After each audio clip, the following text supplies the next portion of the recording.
Is it time? It is time for us to do what we have been doing, and that time is every day. We'll see what happens. We'll know in a very short period of time, but it looks like it could be something that will be not good. Believe me, not good.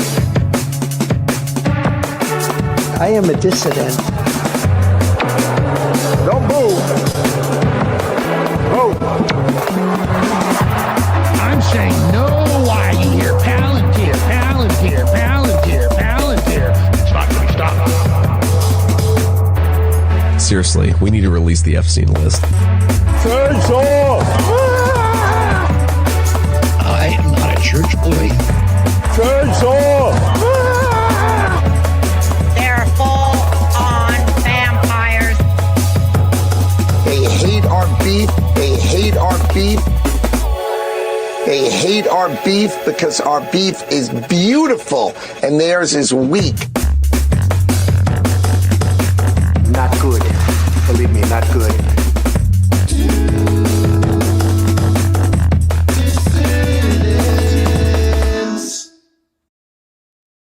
Hello, dissidents. Welcome, one and all, to a Thursday midday edition of the Do Dissidents podcast. Keaton Weiss here with Russell Dobular. Hello, you're on the wrong mic. Oh, I am. Yeah, I didn't have time to check. I forgot to do something, and then so I had to do that at the last second. There we go. Now I'm on the right mic, right? There you go. Yeah, I forgot to do something. Because usually I check when I unmute during the countdown just to make sure, because sometimes the system resets.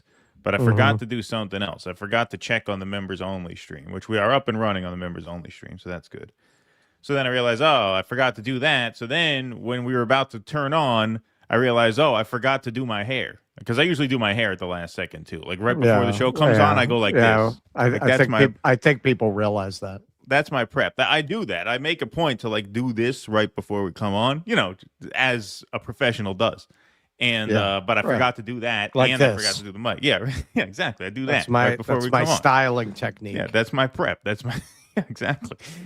We'll just come on here, just roll out of bed and do the show. You know, got to look good. So usually, you know, that does enough of the job. But yeah, no, I forgot to do one thing led to another. So. We are here today for our Thursday noon stream. Members, it is post-game day because Russ is back. He has recovered from his illness, and so we were supposed to do the post-game Tuesday. We're going to do it today. So if you would like access to the post-game, which we have a really fun segment on the post-game, we're going to do a review of Elon Musk's pitch for his Odyssey remake, which is great. We're going to do that, and then we're going to take your calls. After I saw that, I was really angry that I paid, I don't know, $20 or something to see the Nolan version in a theater. I could have just stayed home and watched that. It was just as good. Exactly. Yeah. So we're going to be reviewing Elon's Odyssey. Yeah, better. Less woke. Yeah. So yeah, we're going to be doing that and taking your calls. So if you would like access to the full stream today with our bonus segment and patron Q&A, patreon.com/DoDissidents. It's $5 a month to sign up. It helps us out tremendously, and perks like this are part of what you get in return for supporting the show. So thanks everybody for your support. If you go sign up at Patreon, the most recent post in the queue is the one with the link to the members only stream, as well as the call-in link. We already got 11 of you hanging out in the members only room right now. If you're a Rumble Premium member, you will also get access to the members only edition. The Rumble stream will switch over to premium mode right before we switch over to the post game. So that's what we got coming up later this afternoon. Lots to get to though between now and then. Yeah, you can answer this.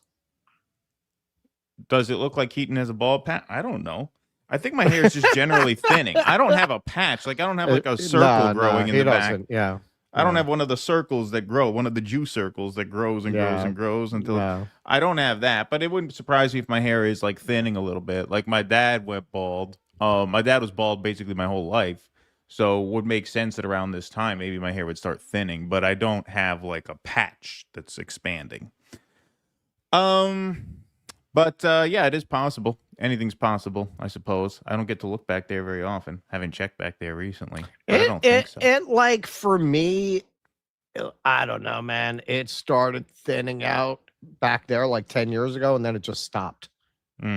Yeah. Yeah, I do feel like there was a period where I was losing hair a lot, and then it kind of stopped. Like it seemed like to thin and thin and thin, and then it stopped thinning. So who knows? Maybe that's maybe there's hope after all. But you recovered from your illness on Tuesday. We had a great show with Rex Jones. That was definitely the wildfire smoke, because as soon as the air quality went back to normal, it cleared up. Mm-hmm. No, it had to be the wildfire smoke. Well, that's why we're going to tax them. We're going to tariff them. They have to pay. Yeah. They have to pay for that. They have to pay for what they've done. Yeah, they can't just light a fire, have their communist air come down here, make us sick without anything happening. So yeah, thanks again to Rex Jones for filling in. Did a great job. And then you had a big show on Jimmy's show last night. Yeah, that was amazing. I had Peter Turchin, who I've been talking up his book End Times for a long time. That was just great talking to him. I was telling Keaton, because usually we talk to political people and they tend to go on a bit, shall we say. Peter Turchin is a scientist. You ask him a question, he gives you an answer, and then that's it. So I had bonus questions in the back of my mind. I usually write down the questions just to order it in my mind. I learned early on, like, stay loose, just use that as a guideline. But I like to have the guideline there. But I had questions I wanted to ask him. I didn't even write down because I was like, you're never going to get to that, because I'm just not used to people answering the question succinctly, directly, and being done. So yeah, you asked Peter Turchin, what do you mean by elite overproduction? He explains it in about 3 minutes, and then he pauses for another question. He's done. But that was great, because then I got to ask him about, because he grew up in the USSR, like how you would apply these theories to the USSR. I got to ask him a big question I didn't think I was going to get to, about whether AI upends all historical patterns. And he had a very interesting answer to that. So that was awesome. And then, of course, it just worked out. We had Shama already booked, and Shama literally was kind of top of news cycle in our space yesterday. That's right. Yeah, and that was a great interview. And I gotta say, man, I could see that she's been campaigning, because speaking of like tight answers, she was pretty tight herself, man. Like she was pretty sharp. Pretty sharp. I was very impressed. Yeah, well, especially I gave her a pitch at the end. I said, you got a lot of ideological diversity in Jimmy's audience. What do you say to MAGA voters or conservatives or Republicans for why they should support you? And she elevator pitched that shit, man. She banged that out in like 60 seconds. Yeah, well, closing stretch of the campaign, you're doing a lot of interviews. It's like a press junket, right. You just bang them out. That's right. All right, everybody. Well, thanks very much for being here. Please do smash that like button. Get some more people in here for the early show. Please do smash that subscribe button on YouTube and that follow button over on Rumble. And let's jump right into things.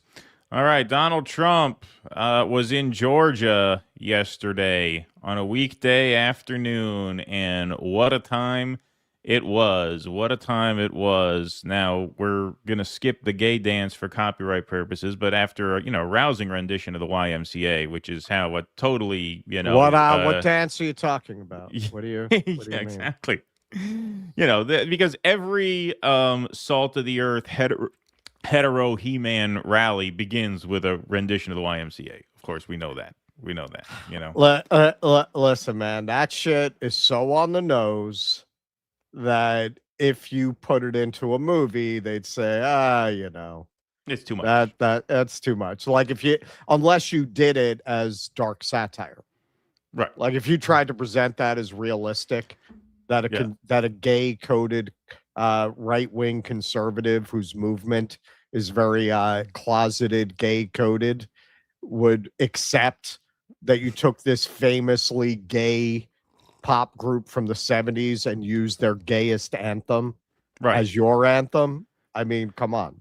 Right. Come Like on. if you wanted to be subtle about it, you'd do like Queen or something, which I think he has played We Are the Champions at some point. Right, you know. sure. But, That like, doesn't that's, code like, that. all But right. YMCA No, that's is the gay anthem. It's literally a gay anthem. It's a gay anthem. What the hell are you? Yeah. What are It's a you gay doing? song. Like you may as well just play Rent coming out there. Right, You know? right. How many days does it take to ruin a country? Yeah. La Vie Boheme. You just play that when you come out there. Sodomy is between God and me. You imagine that playing in the background? Yeah. So. See, we haven't even started already. We're cracking up. All right. Well, here was his pitch after he took the microphone after the gay song and dance. Much, everybody. It's a special place, and I am here to announce my candidacy. Already slurring the words. Candidacy. I'm only kidding. Nah, boy, I tell you what a group. Scott Vicent's back there. He wanted us to On a play weekday? Hell Bent for Leather. I thought that would be too much. Yeah. So he starts out by jokingly threatening to run for a third term. I'm only kidding, just kidding. Fingers crossed. And now he starts getting into some substance here. Trump on high gas prices. Let's hear what he has to say.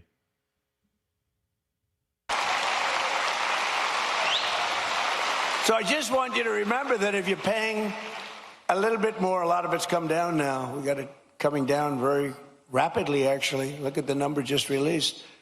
But it really would, we inherited something from Biden, and we're giving it back to you, thousands and thousands of dollars each family. We gave it to you also. Remember, forgetting about prices, and I don't want to forget about it. I would never leave a sentence like that because they'll say, he said forget about prices. Oh, yeah. No, it's said, very unfair. Despite anything you see, we gave you no tax on tips, no tax on overtime, no tax on Social Security for our great seniors. But what about affordability? That is still a fake word, right? What are you going to do about the prices? And they used the word, first time I heard it, it was a word, made up by the Democrats. Affordability. They said, affordability. I said, I've been here one day. Look at the stone cold silence in the room when he talks. I mean, this is one of the things you have to realize. There are so many times in this where the awkwardness of the crowd sitting there, which I'm sorry, like by this point, I'm sorry, like it's on you. Like if you waited online to go and see this fucking guy at this point, you're a fucking imbecile. Like, I'm sorry, that's your fault. Yeah. At this point, like, what more proof do you need? Don't worry, I'll take care of it. And we're taking care of it. We're taking good care of it. Woo, okay, yeah, now they finally clap because I guess They're they have to. in the cineplexes of America. They're destroying our great heroes, but I'm going to help to finance a Mel Gibson film of the Iliad. We're gonna do even better than the Odyssey. The Iliad. Oh, politics aside, that Charlize Theron's quite the piece of ass. Am I right, Georgia? That was Am the I only right? part I liked. Yeah, I've never spent 7 years with the same woman. I've never been faithful to a woman for 7 years. But if I had to be stuck on a desert island with one woman for 7 years, give me Charlize Theron. That was great casting. I'll give them that. A white South African, too. It's great to see. White South African representation in the Odyssey. I'm surprised Elon didn't have anything to say about that. They got Charlize Theron. If he gets tired of the woman, these Greeks, I'm sure there was some sheep over there on the island. Yeah. I had a Greek neighbor. He said it's just like a woman. The baby sheep, just like a tight woman.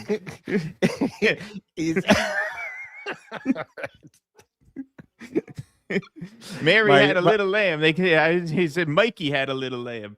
Mikey had a little lamb. Mikey used that little lamb. I tell you. It's they teach that poem a little different over there. But they're wonderful people, the Greeks. They're wonderful. They're not white. But closer than the black one they got. Yeah. They're whiter than that. All right, so now he gets into the communist threat. Apparently blowing the lid off a communist plot to tear down Mount Rushmore. done right, but when it's done right, there's nothing like it. The radical left is actively trying to destroy our children's future with the disaster known as communism. It's communism. This isn't a social democrat. These are communists by another name, right? Again, just look at the like disinterest in the crowd. Like people are like looking down, they're looking away. They're look. Like hardly anyone's even looking at them. I mean, really, I'm surprised they get anyone to volunteer to sit behind them. Who would want to be seen on TV looking at this?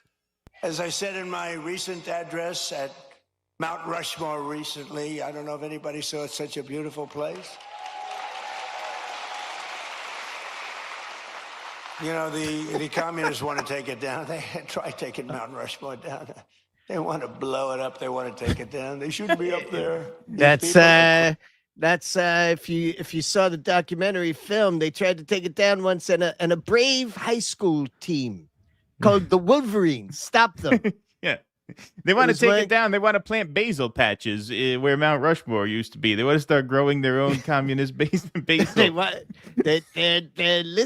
listen to my friend Michael Savage. He'll tell you about the communist basil. They want to steal your basil. They want to start growing their own basil on beautiful Mount Rushmore. But communism is, in my opinion, communism is the single greatest threat to our country and its history, including even World War I and World War II, Pearl Harbor, 9/11. I think it's the greatest threat that I've ever seen to our country. These people are stone cold crazy. These people are stone cold victim crazy. Matt Taibbi agrees with me. Yeah. You want Maoism? He says. So yeah, just a little game break from the video, because under that tweet, here's this guy leaving MAGA. It's like the Ken Bone of MAGA. He says, leaving MAGA has seen a significant uptick of Democrats are communist comments directed towards us. Once MAGA media and politicians run with a talking point, such as communists, it's adopted wholesale within the MAGA community. Understand after leaving MAGA that the coordinated multi-decade demonization, dehumanization, and vilification of Democrats, liberals, etc. fuel a lot of the addiction to rage and fear within MAGA. I am not defending anyone's ignorance, but the anti-democratic propaganda and agitprop have long been effective, consistent, and disciplined. This is why I am empathetic toward many in MAGA. We are all susceptible to being influenced. All right. Well, don't take this the wrong way, brother. But, if you can deprogram yourself, I'm betting most people can too. If you were in the cult for that long and you could get out, I'm sorry, man. Like, no excuse. But he's right. He's right. But still, man, imagine how humiliating to go to this rally. Like, you have to have such little self-respect at this point. When is he going to start talking about anything for the American people? Oh, now he will. Go ahead. Anything? Honestly, I think for man, no shade on Marietta. I'm sure there's a perfectly good barbecue joint next to the Tasty Freeze, but it's a big event, I think, when a president shows up. And this is a president who even now, it's kind of like a cultural figure in certain parts of the country. It's like an event for this particular president to show up. It's a circus. I think that's part of the attraction. It's a big deal. It's not like he's doing a rally in a place that has a lot of other things going on, frankly. I think that's part of it in places like this. It's not like there's a ball game you can go catch, right? That's what I'm saying. That's what I'm saying. So I think for a lot of people, it's like, well, you want to go hang out and watch the marina boats over there? You want to go see Trump? Oh, let's go see Trump talk. Well, he finally gets talking about some kind of substance, some kind of policy here. Here he goes off. This is his foray into healthcare policy, where he uses the example of his friend who's on the fat drug. His friend who's rich and fat. He has a friend who's very overweight and very wealthy, who he wants to talk to you about, gets his drugs cheaper overseas than he does here in the United States. His name, you might know him as Harvey. Yeah. In the world, like the fat drug. It cost, think of it. Think of it. It cost $1,400 in New York, and in London it was $87. Okay, I told you I have a friend of mine. He's fat as you never saw a guy like this. He's a very smart guy. Scott knows him very well. He's a great businessman. But Scott knows him very well. Well, no, he narrows down who he's talking about in case this friend who he's insulting isn't sure. Maybe he's referring to me. Yeah, Scott, you know him. You know who I'm talking about, right, Scott? Stand up, Scott. Say who I'm talking about. Say his name, Scott. Neurotic. Always eating. Eating, he does two things. He eats and he makes deals. And the eating he's not good at, other than quantity. But the making deals, he's very good. But he called me up because, I buy this fat drug. And now he calls me Mr. President. He used to call me Donnie. Donnie, I buy this fat drug. And in New York, I pay $1,400. And in London, I just paid $87. They said, you're so rich, how do you even know? He said, I don't know. My people told me that. And so he said, I went out and I had it checked. And it was from the same exact company, the same plant. It was actually made in the United States, the same everything. He said, what the hell kind of a deal? I'm paying like almost 10 times as much. I said, that's the system. But it really awoke in me. And I said, I got to do something about it because he's right. You got to do something about that. All right. So Americans are paying, 15 times what Europeans are paying for the same drugs. And it's costing his fat friend too much money, even though his fat friend is very rich. So what do you think might the solution to this problem be? Might it be? Go ahead. I was just going to say, you could say it could be like, Medicare for all. It could be, regulations. It could be all that. It could be to bring the cost that we pay way down to their level. Or you can do what he's thinking of doing, which is telling a fantasy story about calling up a begging Emmanuel Macron and demanding he raise drug prices in France. Get the countries to do it. Just before you get into it, before you run past it. All right, so apparently, according to one of our viewers, Marietta is 15 minutes from the Braves Stadium. So I don't know, man. In a way, that makes it worse. So you're telling me they have options and they chose to do this? Like, sure, Matt, you're muted. Sure. I've driven cross country 5 times, but I haven't spent like a lot of time in Georgia specifically. I don't know. I was given the benefit of the doubt. Like they're there for lack of entertainment choices. If they're there with entertainment choices, that doesn't make it better, man. I got to do something about it because he's right. He's right. All right. What are you going to do about it? Get the countries to do it. And I called up France. I started with Emmanuel Macron.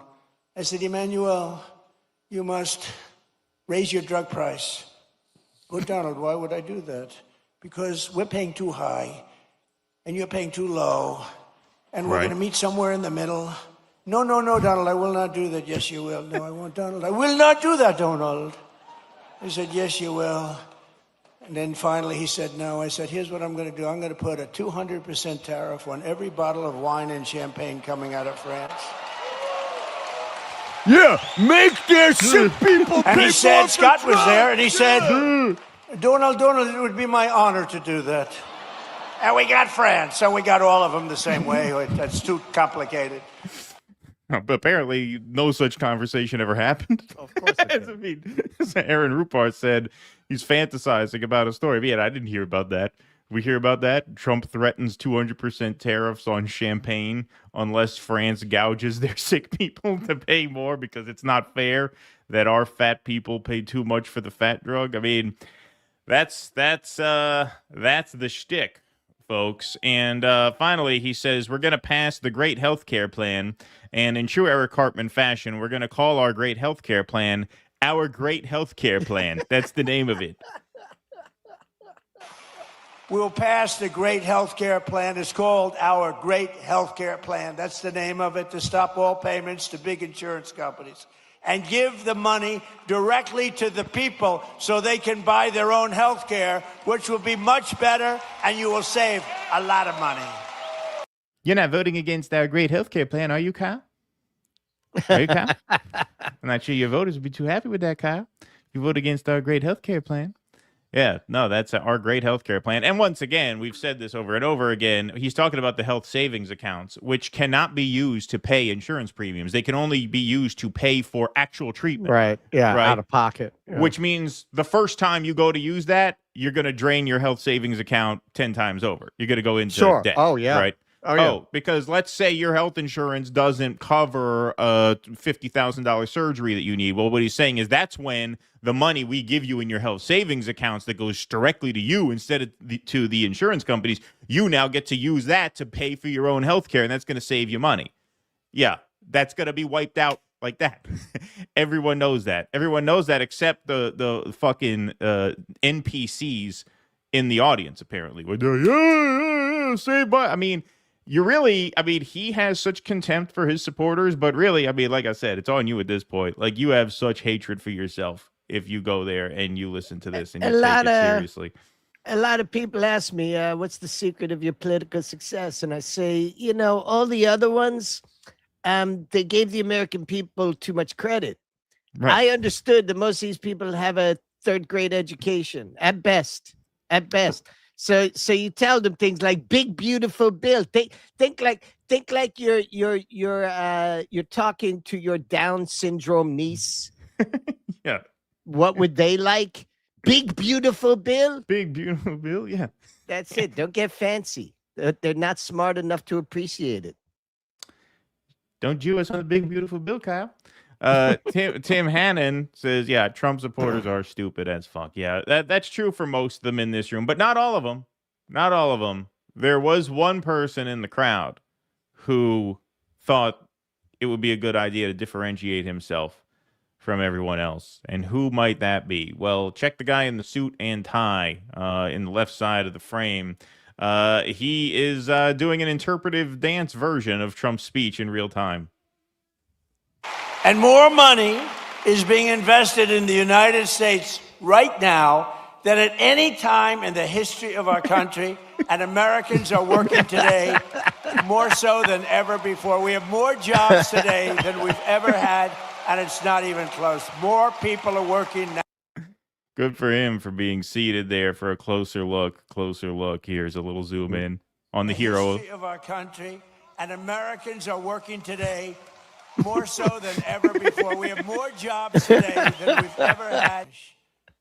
This is with the skirmish we have with the Islamic Republic. Nice work. Gotta be careful in those crowds, man. They're retarded. They could get violent on you, man. Yeah, I know. They could beat you up. Like pulling that shit in a room full of orangutans. Yeah, no, exactly.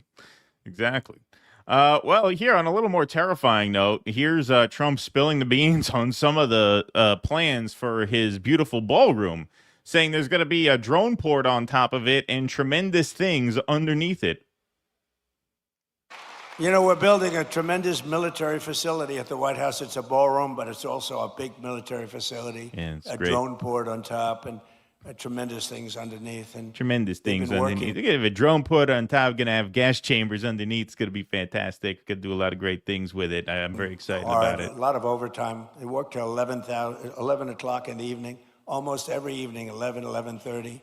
They get there at 6 o'clock in the morning. They're really working. And the other day I went over to them and I said, gather together. And I had, hundreds of workers, very big thing. It is beautiful. It's going to be incredible. It's an incredible project. It's a contribution to the United States of America by very wealthy people and very wealthy companies that cost this country. Yeah, we had, rich corporations donate to build a drone port and whatever underneath. They got a lot of tremendous things going to be happening underneath this ballroom. Maybe the Jew tunnels lead to the ballroom. Maybe that was the idea. Maybe that's what they're working on down there. We're going to have a high-speed rail, but it's going to be underground and Jews only. We're doing a big underground subway system under the ballroom. They like those tunnels. They like those tunnels. Our secret service code name for Jews is the Mole Men. Yeah. Whenever we want to talk about Jews, they say, hey, we got some mole men coming. Yeah, right. Exactly. So, in case the crowd wasn't already in the palm of his hand, he thinks it's a great, always great. He always kills it when he goes into bragging about the COVID vaccine. That always really brings the house down at his rallies. And goes back there again. He says, "We had a COVID period. We did a great job. Got no credit." You know, we had the best economy in history in my first term. A lot of people don't, because we had a COVID period, went all over the world. And we did a great job where they got no credit for it. We did Operation Warp Speed. And I'll tell you, we did a great job, but we got very little credit for it. We should have been given big credit. Now look at the audience when he mentions Operation Warp Speed. Who's even looking at him? There's that one woman in the blue who's looking at him. Other than that, I don't see a single person looking at him. Maybe that kid with the above the woman in the hat there. Other than that, nobody else, everybody else is like looking away like, oh, God, he's talking about the jab again. Like, who enjoys it here? I've said this over and over and over again, but I have to emphasize, he is the human embodiment of Atlantic City. Like, he is the perfect human metaphor for Atlantic City. You know, I've been to Atlantic City twice as an adult. I used to go a bunch as a kid because my family on both sides, both sets of grandparents were, I won't say degenerate gamblers because they didn't live in squalor, but they gambled a lot. And so we went there a lot. So as a kid, you know, it's fun, the lights and everything and cotton candy and shit. And so as a grown up, you think, all right, this will be like a kind of a fun, decadent, good, gaudy time. But it's not. You get there and it's shit. It's boring. Now, because gaming isn't as much of the economy, everything is overpriced. Used to be they would give everything for free. At least everything was cheap there because you would dump a bunch of money in the slots. But now it's not even that. Now it's just overpriced and hot and sticky and grimy. How can they be overpriced? Because don't people not really go there like they used to? It's like, horrible. how are you going to jack up the prices if no one wants to go there? The last time I went there, I mean, I haven't been there in many, many years, but last time I was there, I was surprised by how expensive everything is. Because everything used to be like cheap because you'd gamble. So they want you to come gamble. So they, you know, great deals on everything else. Right. Yeah. Just like Vegas. Yeah, like Vegas. But that's then not the case anymore. Vegas changed that way too. Yeah, exactly. So anyway, but Vegas still has people who want to go there. Atlantic City's been like abandoned for decades, hasn't it? Well, Vegas still has the strip and the shows and everything. That's what I'm saying. How can Atlantic City even get away with that? Yeah, well, they're not. I guess they're failing. It's a very failing. bad scene. But this is what a Trump rally is. You're like, oh, it'll be fun. Yeah, he's a big clown. We'll get to see him put on a show. But then you get there and people are mostly just disinterested in what he has to say. Like, you're still touting fucking Operation Warp Speed at this point. And do you have any clue who your base is? Do you have any clue about how they feel about Operation Warp Speed? Yeah, we should have gotten a lot more credit for COVID than we did. We don't get nearly enough credit.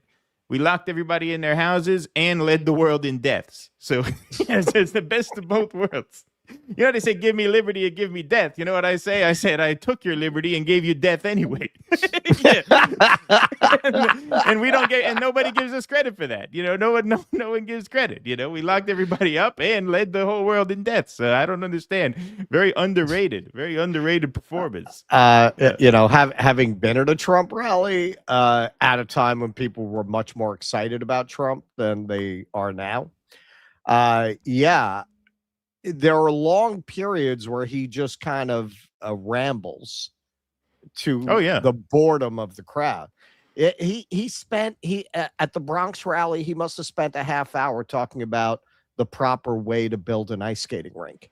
He spent like a half hour talking about the pipe gauges and shit for ice skating rinks and how they would import this material. You got to use this. Yeah, you know, and it's a hot as hell day. Everyone's out in an open field. He's going on and on about how you build an ice skating rink. And of course, the moral of the story, as always, is his own genius about how he built the Wallman rink in Central Park. And then you got like riffs that people enjoy.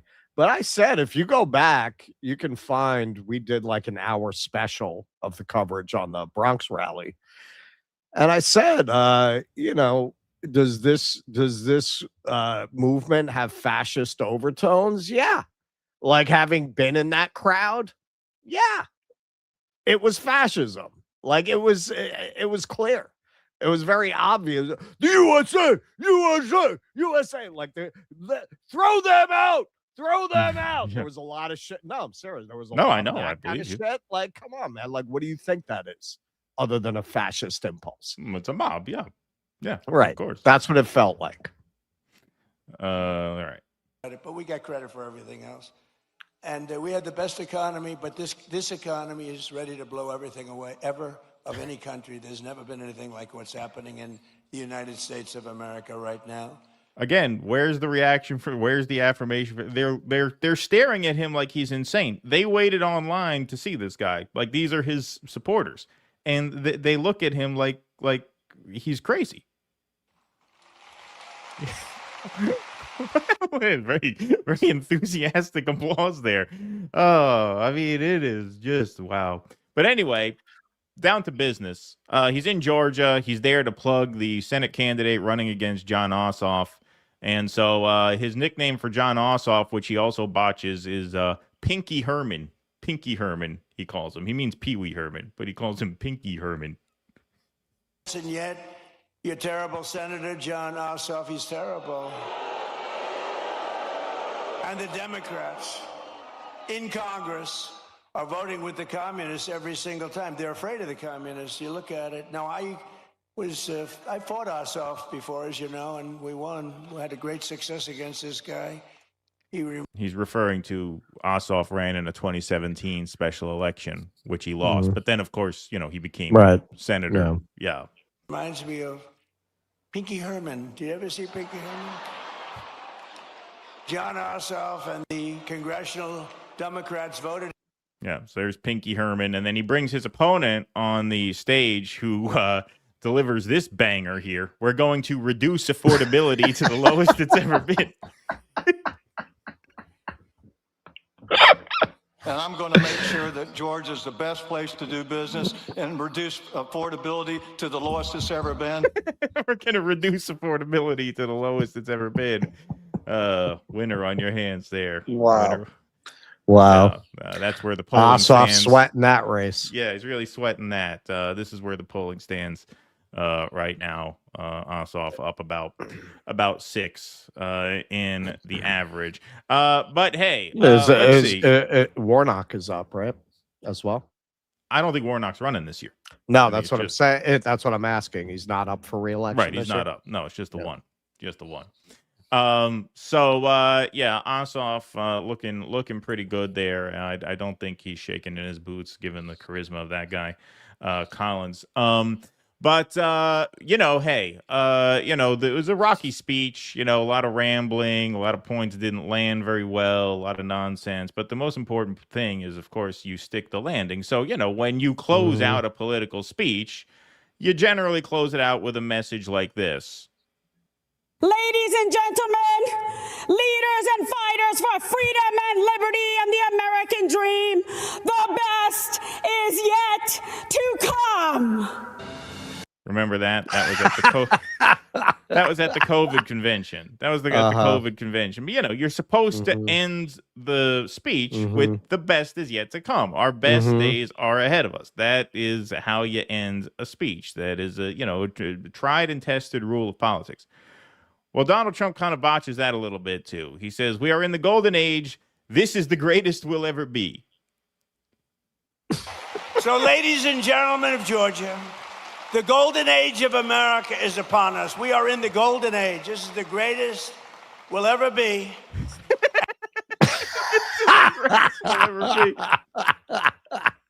It doesn't get any better than this, folks. This is wow. This is as good as it gets. You got data centers, you got war, you got gas over $4 a gallon. You got surveillance cameras. You got flock cameras. This is it. This is the greatest it'll ever be. This is the greatest. You got China eating our lunch. Yeah. These are the best days right now. Ladies and gentlemen of Georgia, the golden age of America is upon us. We are in the golden age. This is the greatest we'll ever be. And together, with your help and the patriots all across this magnificent land, we love our country. We will make America powerful again. We will make America wealthy again. We will make America healthy again. We will make America strong again. We You're will literally make making fun of America yourself. proud again. We will make America safe again.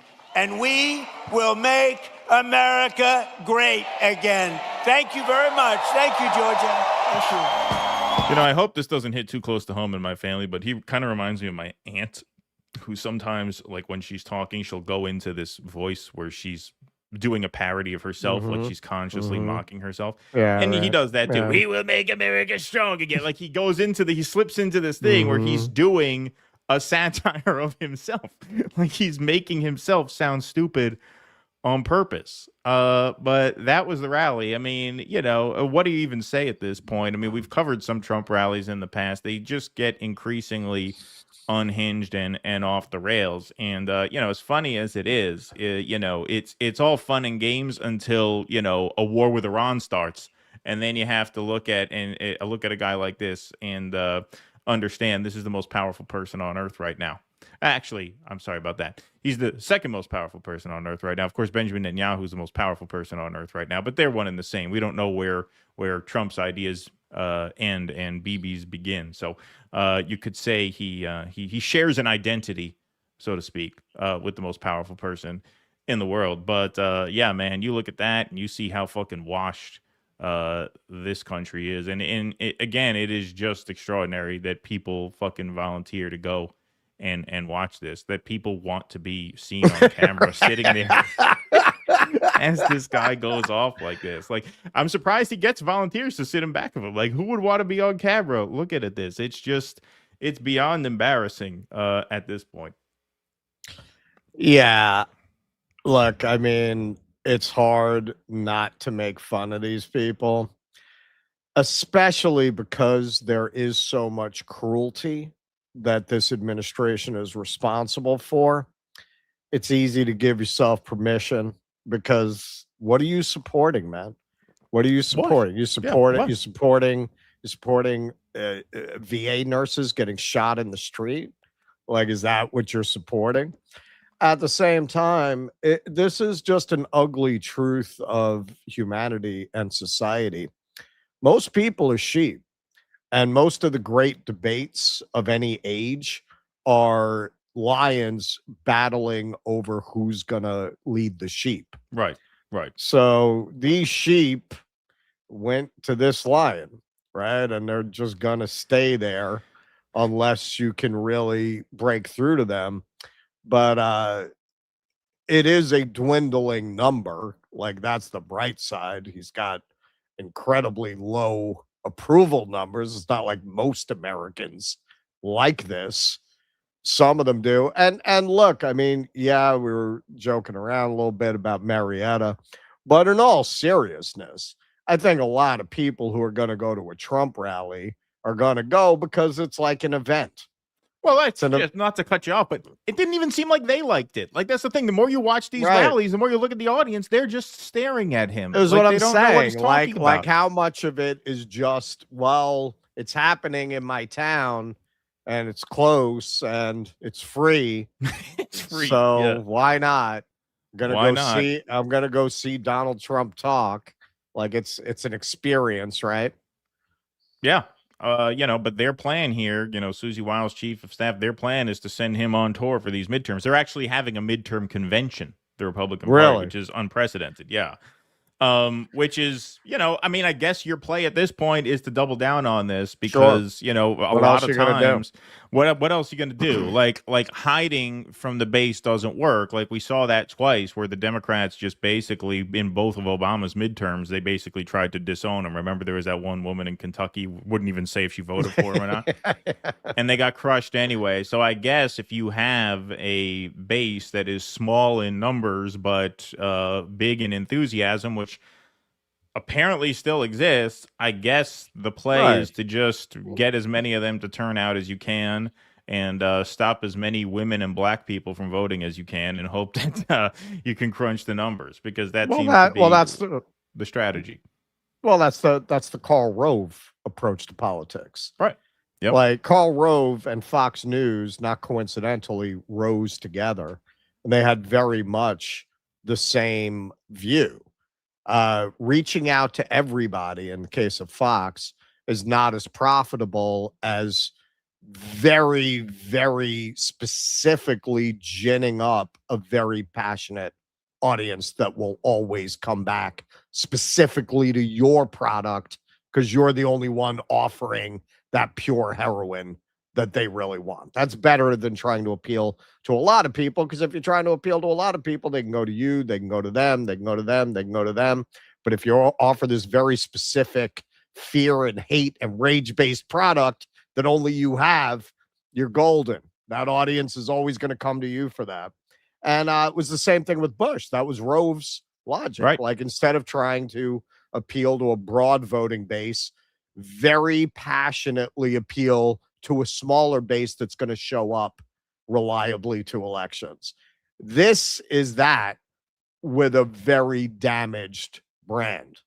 Like, I don't think that works in this case. Like, it can work in theory if you don't have a candidate who's lit the country on fire and started a war that nobody likes. Right. Exactly. All right. Why don't we take some super chats and some Rumble rants? We got 1970 in the YouTube chat. Pretty nice crowd here for a Thursday. Please do smash that like button. We're at 580 in the like column. Let's get that 666 done and over with, please. And thank you. 365 over on Rumble. Thanks, everybody, for being here once again. You want to take some YouTubes and I'll take some Rumbles? Sure. Mishutski, super sticker. Thank you, friend. Thank you. French Laundry. Oh, hero. See what you made me do, and I didn't even catch it. Now everyone's going to call me a racist. Well, you put see what you did. No, you didn't. I thought you saved it. I thought by putting the European, you saved it from being an anti-China. So it did sound. It did sound European. It sounded European. Well, you yeah. rolled Well, the that's R. what I went for, and then I realized he was going for Asian. Right. Afterwards. So if you had said, "Oh, hero," that would be not good. Yeah. See. All right. So but you didn't do that. You didn't all right. do that. So You I'm saved not it. a racist. Yeah, All and right. I didn't do it either. I just quoted it. I just demonstrated it. Yeah. I just wanted to demonstrate what it just would for sound educational like. purposes. Yeah, what it would sound like if we were to be as crass. If we as to were do those that. types. Right. If we were those. If types, I yeah. never want to be able to go back to China. Yeah. Exactly. Yeah. Thwumber. The same chuds that love the Patriot hate the Odyssey. Was it woke to have an Australian portray an American farmer? It's pronounced 31 Ember. 31 Ember? Really? Thwumber? 31 Ember. Okay. All right. Okay. All right. Thank you. Yeah, the Patriot is awful. It's just an awful movie. We're gonna get into it on the other side, but one of the really ridiculous things about this is the kind of white cracker motherfuckers like Elon and Matt Walsh that are trying to claim the Odyssey as part of their cultural legacy. These are the same people who always considered Greeks like another shade of black people. Like, and all of a sudden they're claiming the Greeks. Look, when I went upstate to college, because I grew up in an Italian neighborhood with a smattering of Greeks, as you'll often see in an Italian neighborhood. When I went upstate to college, it was really the first time I met white people, like yeah, my people fought in the American Revolution. If you grew up in New York City, man, that almost doesn't exist, unless maybe if you're really in the Upper East Side, upper classes, you'll meet those old money WASP families. But down with the common people, man, New York is so defined by generations of immigrants. Like, you really don't meet people with that family history. So until I went to college, I really did not meet white people. And when I came back, when I would come back for vacation, for the first time in my life, I realized that the Italians and Greeks I grew up with were not actually white. I never realized that because they were so much darker than what I got used to upstate. I got used to being around WASPs. I got used to being around white people. And I come down, I'm like, those are some pretty tan people. They're not white. They're not white. And, you know, that was traditionally, very ironically, the view of people like Elon until 10 minutes ago. of Italians and Greeks. All of a sudden now they're white because it suits their purposes. Virtuoso, my man. Shout out to the tall guy behind Trump who was pantomiming his mannerisms. Yep, called him out. Paul Chu, member for 37 months. Thank you, my friend. Wow. This recalls the end of Raging Bull. Yeah, kind of that sad tragedy. Yeah. Ghost Strick Alucard. My schizo theory is the reason Trump won't release the e-files is because he's an old school boomer homophobe who doesn't want people to know he's gay. We should someone should ask Hunter about that. Yeah. I sent you that clip. You saw that? With, Tom Lennon? Yeah. That was pretty funny. Goba, you guys always have funky, soulful music leading into your funny montage intro. Great stuff. Well, that's Keaton. Yeah, music. Keaton's the music man around here. I got to get some more countdowns, actually. Been reusing the same ones for too long. Paul Chu, well, now you're going to have time. That's right. Comrade Cranky, this is America. Vote harder. Yeah. How's the voice, Russell? You can hear, full recovery, man. I'm telling you, it was the wildfire smoke because once that cleared up, I was checking the air quality ratings, and once it cleared up, my voice cleared up. Do you have an air purifier? Now that you mention it, okay, they say an air conditioner will filter the air. But then I was kind of between the Scylla and Charybdis because the air conditioner was going to get me more sick. Now that you say it, I totally forgot I do have an air purifier. I should have just used that. No, yeah. Duh. Yeah. Like I have one sitting around. I haven't used it in so long. I forgot I had it. I didn't remember until you just said that. Domark. I guess I should have said that a few days ago. You should have said, yeah, maybe 3 days ago. No, it didn't occur to me. I told Amanda that you were sick, and she said, "Does he have an air purifier?" No, I so do. I didn't think of it. No, but I'm saying I yeah. didn't think of it a few days ago. She thought of it just this morning when I said he's getting over or something. No, then I would like turn on the air conditioner for an hour to filter the air and turn it off, and turn it off for an hour and turn it off. Right. No, I could have used the fucking air purifier. It's right in this room somewhere, actually. Domark, after his recent sparse, smaller rallies with all the older folks, Trump's PR team purposely packed all those young people behind him. I wonder how many people attended this stand-up comedy while he burns down the world. You remember this was the funniest case of this I ever saw. Do you remember when Buttigieg, because everyone was talking about how he had zero black support, but 4 black women? Yeah, four of them in the front row. One of his speeches. Yeah. This is Token McGee, Token McGinty, Token O'Shaughnessy. Yeah, he put 4 of them right in the front row in Iowa too. Yeah. All right, you want to go ahead?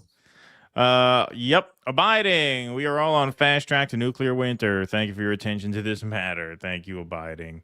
Eric Rousseau, now that Israel will control America's military and deep state, how many new wars will we get to fund and die in now? Well, that's our next story, my friend. That's our next story. Sometimes I go about in pity for myself, and all the while a great wind carries me across the sky. Nocturnal human, Rumble is freezing every 2 seconds, not just me. Is it for anybody else? Seems to be working all right now. But yeah, we're running our stream through an alternate system too, so YouTube should not be affected. So if Rumble is fucking up, you can watch on YouTube because it's not running through the same system now. We have vetoed our own Section 219 where Rumble and YouTube were merged. We had a merger, and now we don't use the merger. How fucking ironic, says Deep Green, that Trump, a Zionist fantasy, is calling a friend a fantasy. LMAO. That's right. After so much of this, people stop paying attention, meaning yet another Trump rally. You think so, Cool Blue? Think so, Cool Blue? Cool Blue's got a primary coming up August 4th. Maybe we should do a stream that night because that's Michigan and Washington. But that'll be a very late show because Washington is late night. I just commented on this coordinated psyop to put the narrative into the lib bloodstream. Yeah, I didn't get the appeal of Haley Stevens at first, but now I do. Now Yeah. she's grown on Yeah, me. she's grown I on mean, me. it's amazing. It's amazing how they just push that button to try to make that percolate in lib brains. I'm really surprised, actually, that they went with her. I would have thought, if anything, if they were going to try and consolidate support behind somebody, they'd have tried for McMorrow. They'd have made Stevens drop out and try and push McMorrow. Since McMorrow is the one who's like, yeah, what's happened in Gaza is terrible, but, Israel is a key. Like, she's the one who is probably more likely to like glue as many people together to win a general election. Whereas Haley Stevens, I mean, it's Michigan can and go she'd either way look at this good point. dressed up goth. Yeah, right. Yeah, exactly. Like Michigan, you've already learned this lesson in Michigan that places like Dearborn are not going to turn out for someone who says they dream of Israel. Like it's just like, to me, if you were gonna rat fuck that race, you should have gotten Stevens out and tried to consolidate the libs behind McMorrow. That would have been a much better play than this. Yeah. So we'll see what happens. Ugly Old Broad says stuff. We have 912 more days of beautiful clowns mimicking Trump. Glad you're better, Russ. Thank you, Ugly Old Broad says stuff. I call Trump the Tard Whisperer. Do we? Shush. Do we have 912 more days of this? Really? Well, that's 912 more day. Yeah, about 2 years and change. Yeah, but I don't think it's going to be. I mean, I honestly believe. Right. Yeah. I really do believe that Vance is going to finish this term. I really do. I believe he's going to resign. I think there's an excellent chance you're right about that, my friend. Yeah, I think that is very, very likely. And Rex challenged me on that, and then I convinced him. He said, it's good enough. He says, I didn't think about the prospect of just enduring multiple impeachments. You know what I mean? Like, right. You know what I mean? Like, he does not seem like he's up for that. He's barely getting through these rallies, man. He's drugged up, slurring his fucking words. I mean, I don't. But anyway, that is all. I mean, the counter argument is his ego. Yeah, of course. All right, let's move right on along here. All right, another piece of news. So, of course, on Tuesday afternoon, the rule vote passed, which would have, which permitted Section 19 to be voted on in the House. So, Thomas Massey, unfortunately, the rule passed just now, and no debate or vote was allowed on Section 219, integration of U.S. military technology and supply chains with Israel's. The NDAA will receive a recorded vote tomorrow with Section 219 in it. I'll vote no. Well, his vote was not enough.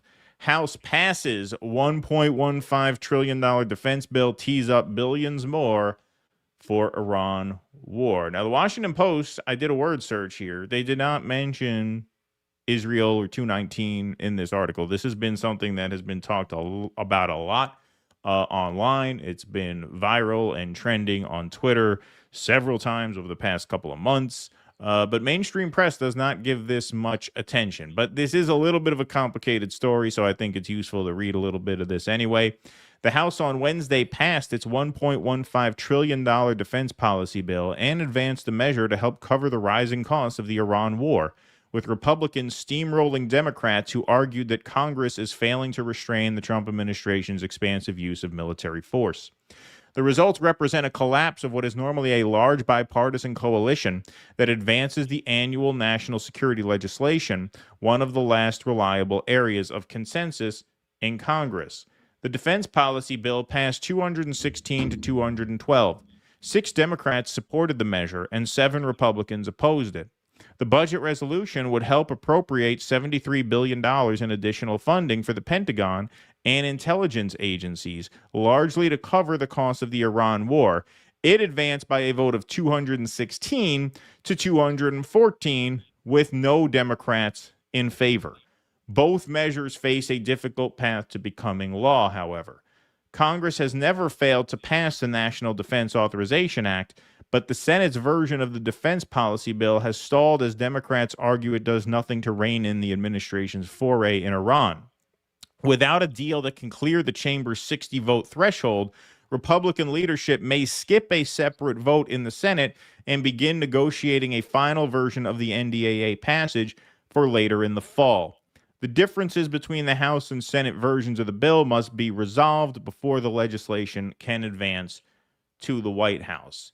So, final vote for the NDAA today, which tragically merges our military technology and supply chain with Israel. Let's hope this version fails in the Senate, because Section 219 is a betrayal of our sovereignty. So you saw 209 Republicans voted yay, 7 voted nay, 6 Democrats crossed over and pushed this over the top. So without the Democratic support, it would have failed. Then again, without the Democratic support, some of those Republican votes may have been yay votes. They all play this game where they see if they can afford, on the margins to take a so-called principled vote, which is really more a symbolic vote than anything else. So the NDAA, which has Section 219, was not a strict party line vote, almost a strict party line vote, but you had 6 Democrats vote yes and 7 Republicans vote no. The 6 Democrats who voted yes, big surprise, all big AIPAC recipients, including Henry Cuellar,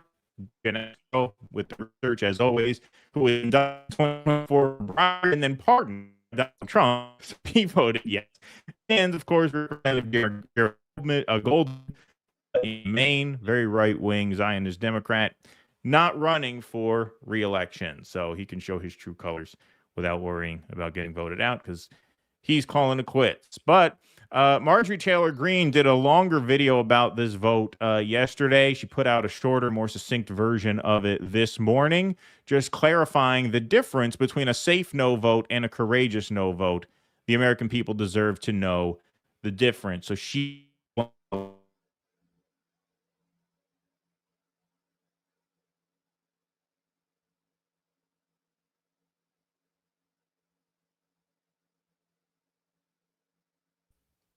What happened? I cut out for a second.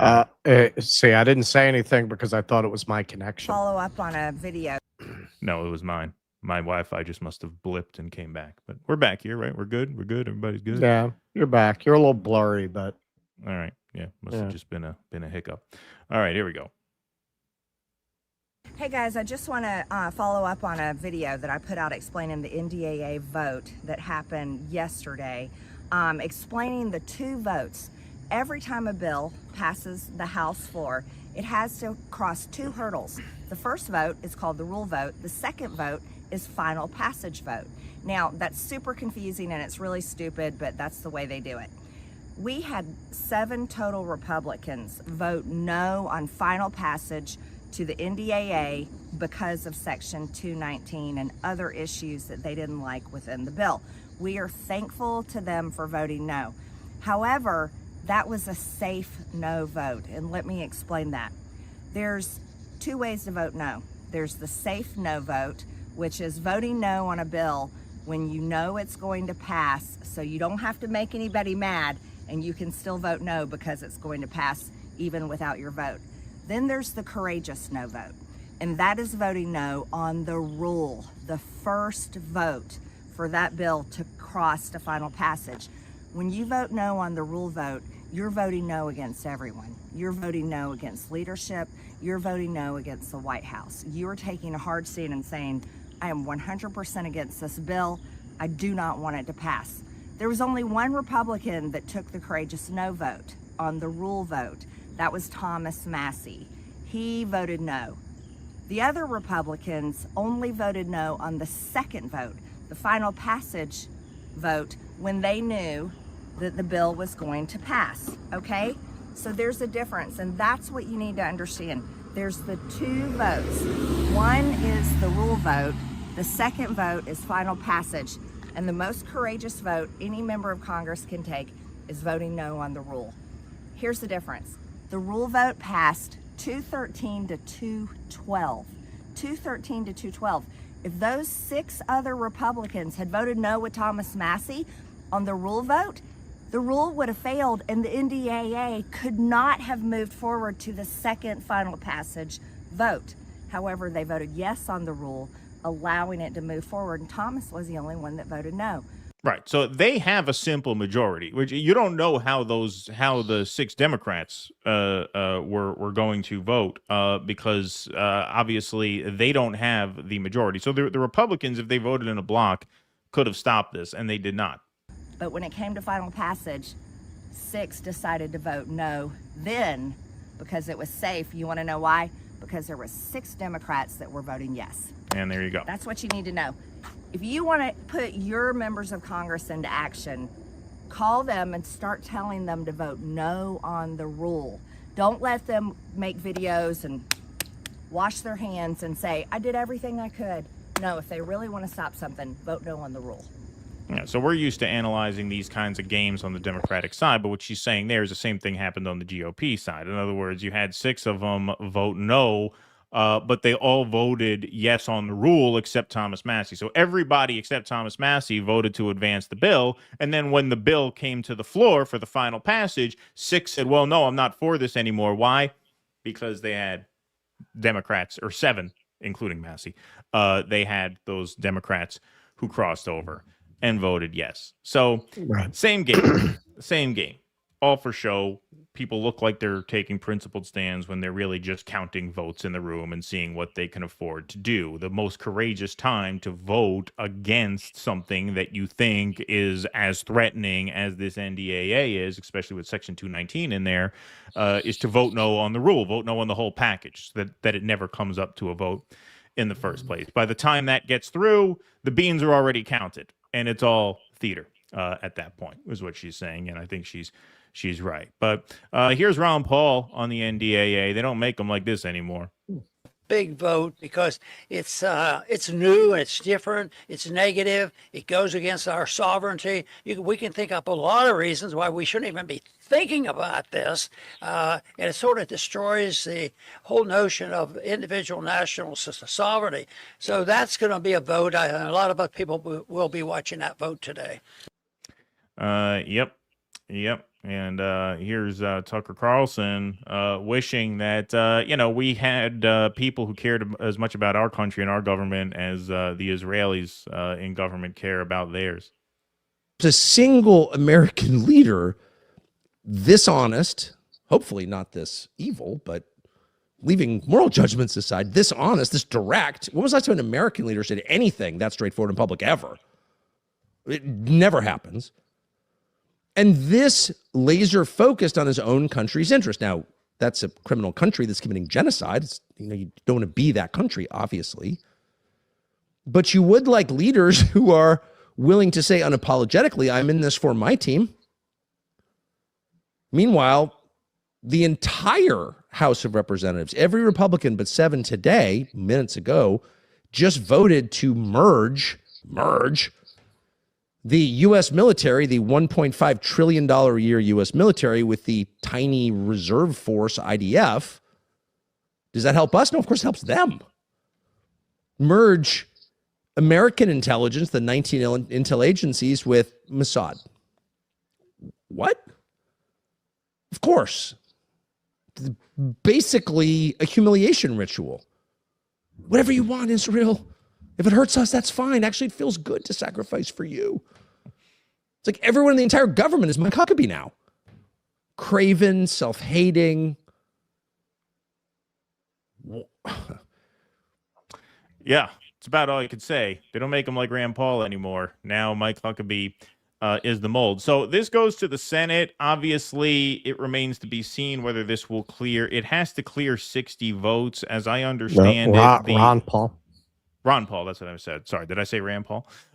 Yeah, it has to clear 60 votes. As I understand it, this is not part of the reconciliation package. There is a reconciliation package which can pass with a simple majority that has the SAVE Act in it, although the SAVE Act has apparently 4 Republicans voting against it, unless Mitch McConnell dies and they appoint someone who will vote for it. Who the fuck knows? Unless they admit Mitch McConnell died. Yeah, unless they admit that he died and they appoint someone to vote for it. So there's still a lot up in the air here. The question is, will this pass and when? The House has never failed to pass an NDAA. It's kind of hard to believe that they won't pass an NDAA at some point.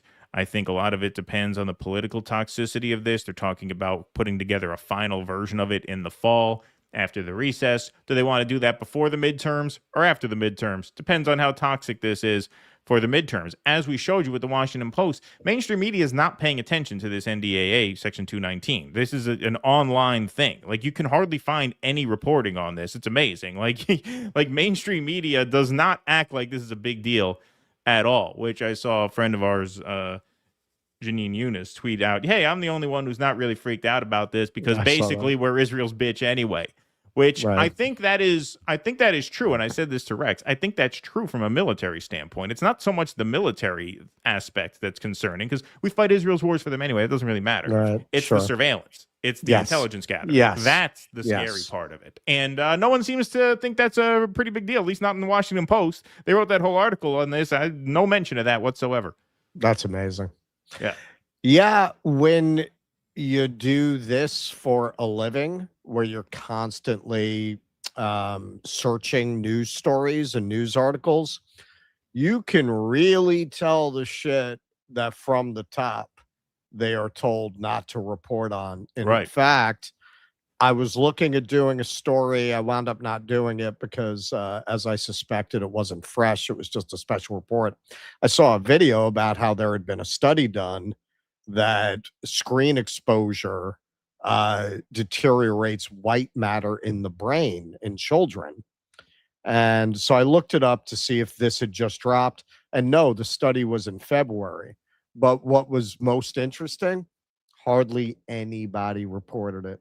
Right. I could find almost no newspapers that reported that, because they cannot come out, given how many fortunes are built on selling this technology to people and getting their kids hooked on it. They cannot admit this is causing brain damage in children. They can't admit that. The mainstream media cannot push to the front of the conversation this technology is causing brain damage in children, because then that would absolutely demand both parental action to protect your kids and regulatory action from the government. How are you going to make that a main topic of conversation and not do that and not go in that direction? But that's a good example. Like, there are things they will simply not report on because there are too many people with too much money and too much power that are going to get angry. They won't mess with shit like that. That's a perfect example. Of course, that should be front page news. Well, also, I mean, besides that, it's just a question of, like, I talk about medium being the message and medium influencing the message. Mainstream media is that everything is consumed through the phone now. Like, people read the Washington Post on their phone that now. too. It's going to hurt them. So it's going to hurt you. It's going to hurt your readership. It's going to hurt your advertising if you put ads on the articles, because this is where people are reading. Nobody's opening up a paper anymore. They're all reading on their phone. So if you put it out there in the public consciousness, hey, less screen time, more touch and grass, that's devastating to their business model, which has already taken a huge hit, both with the death of physical legacy media in terms of, like, people getting their newspapers in a box on their porch, but also, you know, the rise of independent media. So, like, they are already squeezed at both ends. What are they going to do? They're going to report on something that's going to scare people into reading shit on their phone? That's their whole business model. Yeah. All right. Shall we? I remember that, man, when I would have the big stacks of New York Times that would accumulate on my windowsill until I threw them out. Yeah, I remember those big New York Times. I remember those Sunday New York Times used to be like, oh yeah, they were like dictionaries, man. They were huge. Those were the days. Those are the days. Those are like 3 fucking pounds. Yeah, the Sunday Times with the magazine and everything. Yep. All right, you want to take some YouTube chats? Sure. Hung Yan, you can jack up prices when you only target whales. Nice. Clutch 2-pack. Sneeko wants to collab with y'all. Why, did he say that on his show? Oh, is that right? Oh, cool. That would be cool, man. Because he lives in New York. Yeah, you guys should go You should go to the famous halal stand on 53rd. Or we should go to Mamoon's Falafel, man. Yeah, That was there the you go. first one. That was the first one. No, you know what we've been fighting? See, I wish you'd said this a couple months ago. I'm going to see Death of a Salesman tomorrow. Now that would be an interesting video, man. Go see that with Sneeko. Yeah, with Sneeko, yeah. And then review it afterwards. Who's in this Death of a Salesman? Nathan Lane and Laurie Nathan Metcalf. Lane. That's right. I saw the Philip It's Seymour closing Hoffman. August 9th. I saw the Philip Seymour Hoffman one. That was incredible. Best performance I've ever seen in my life. Stage. I screen. have never seen it live. Unbelievable. People were crying at intermission. That's how good he was. in Really? that. And some people say that's what killed him. I mean, he started doing the drugs again during that run. Was it? Yeah. Yeah. But what a powerhouse performance that was. Yeah. No, it's obviously sounds stupid to say. It's a great play. It's good. People say great things about it. It's good. It's very good. It's not bad. It's not bad. It's needs a little work. Yeah. Some third He was act in problems. it. Andrew Garfield was in it. Yeah, it was great. It was great. Andrew Garfield? Yeah, he played Biff. He's a Biff? good actor. Really? Yeah. He's a good actor. He was great in The Social Network. He started taking, big money roles now. Well, but he was a great actor. He was But great I in The didn't Social really Network, and know was- anything about Yeah, him he was outside of great in that. the play too. Yeah, he was good. No, I'm looking forward to it. I definitely wanted to catch it before it closed because one, I've never seen it live, and two, this is a really lauded production of it. So The one I missed was Denzel Washington in Raisin in the Sun because I was in Raisin in the Sun. My high school did Raisin in the Sun. My high school built a black box theater. We were the only district for God knows how many miles around that had a black box theater. We had a great theater teacher who wanted to do like dramatic plays, not just musicals, but do plays. Right. And so I played the white real estate guy in Raisin in the Sun. I got lucky because even though I was just a sophomore, all the seniors were doing the musical. So, I was one of the only they kids who... didn't race swap it. Then exactly. I was like the only white kid who auditioned, one of the only white kids who auditioned because the musical that year was How to Succeed in Business, which is a very male-intensive musical. It's about 50s white businessmen. Right. So all the seniors who would have gotten cast over me were already committed to the musical, so I got to be in that play. And I love that play. And to see Denzel in that role would have been amazing. And I could have gone, but they had those tickets were so in demand. There were no rush tickets, and it's like $400. Like I'm not paying $400 to see a play. I don't care how good it is. I'm really not. So maybe someday I'll watch it at Lincoln Center. They have the archives at Lincoln Center. I've watched. I know. Yeah. Replays of plays. You know what I would love to go see there because they must have that.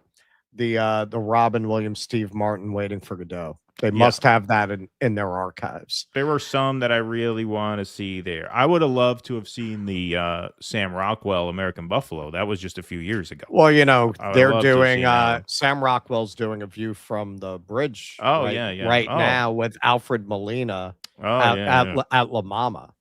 That's about to open for a limited run. And you know what? That's going to be great. That's a great play. View from the Bridge is so good. I might go see it. See it. But that also shows you what I saw when I went to see Curse of the Starving Class. You had Callista Flockhart. You have what's his name? Oh, Heathers. the guy. Yeah, I know who you're talking about, but I remember you saw it. I'm having a fart. In the chat, Heather, Christian Slater. Christian Slater. Yeah. Christian Slater, you had Philip Seymour Hoffman's son, who, he's done well in his own right. He was in Licorice Pizza, right? He did well. He just did the Stephen King adaptation, The Long Walk, which was all right. And yeah, man, they were playing. I showed you the pictures of the theater. That was maybe 120 seat house, and it wasn't sold out. You got these are pretty big stars in this show, and you can't get people in to come see a serious play like that. So La Mama, they don't have any big houses, and you got Sam Rockwell, you got Alfred Molina, and they still put it in a small space, for a limited run. And I'm sure I haven't rushed to get tickets. I'm not going to be able to get them. I'm sure you'll be able to get them just fine. Yep. like the audience for that kind of legit theater has definitely shrunk a lot. If you would put that Curse of the Starving Class in a freaking glorified black box 20 years ago, you couldn't have gotten into that theater with a crowbar. Yeah. It would have sold out in 10 minutes.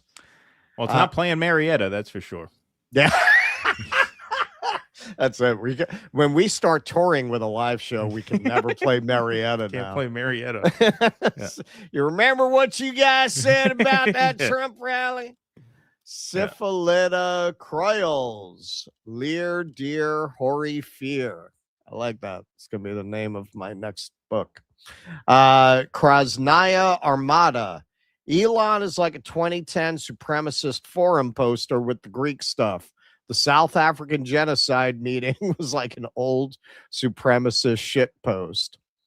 Yeah, man. I mean, especially because Elon is like the classic guy who would have hung a no Greeks, no Italians, no Irish sign in his store.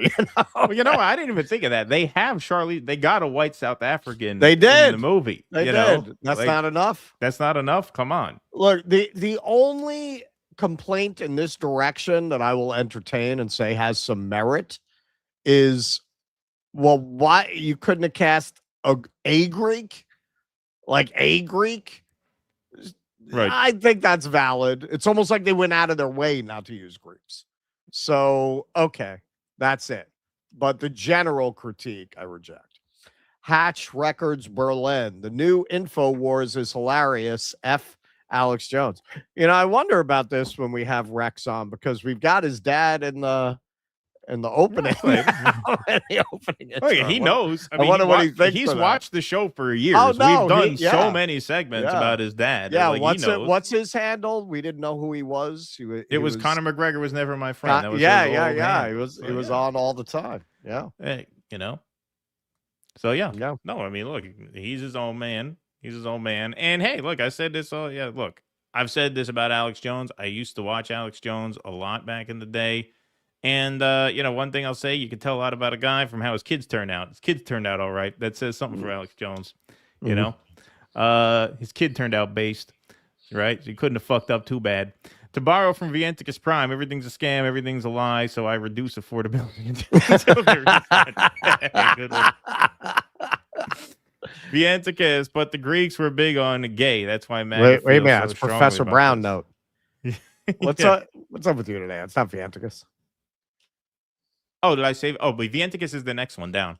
I told you, sometimes my brain moves faster than my mouth. Right. Okay. So, yeah, Vienticus is the next one down. I skipped ahead.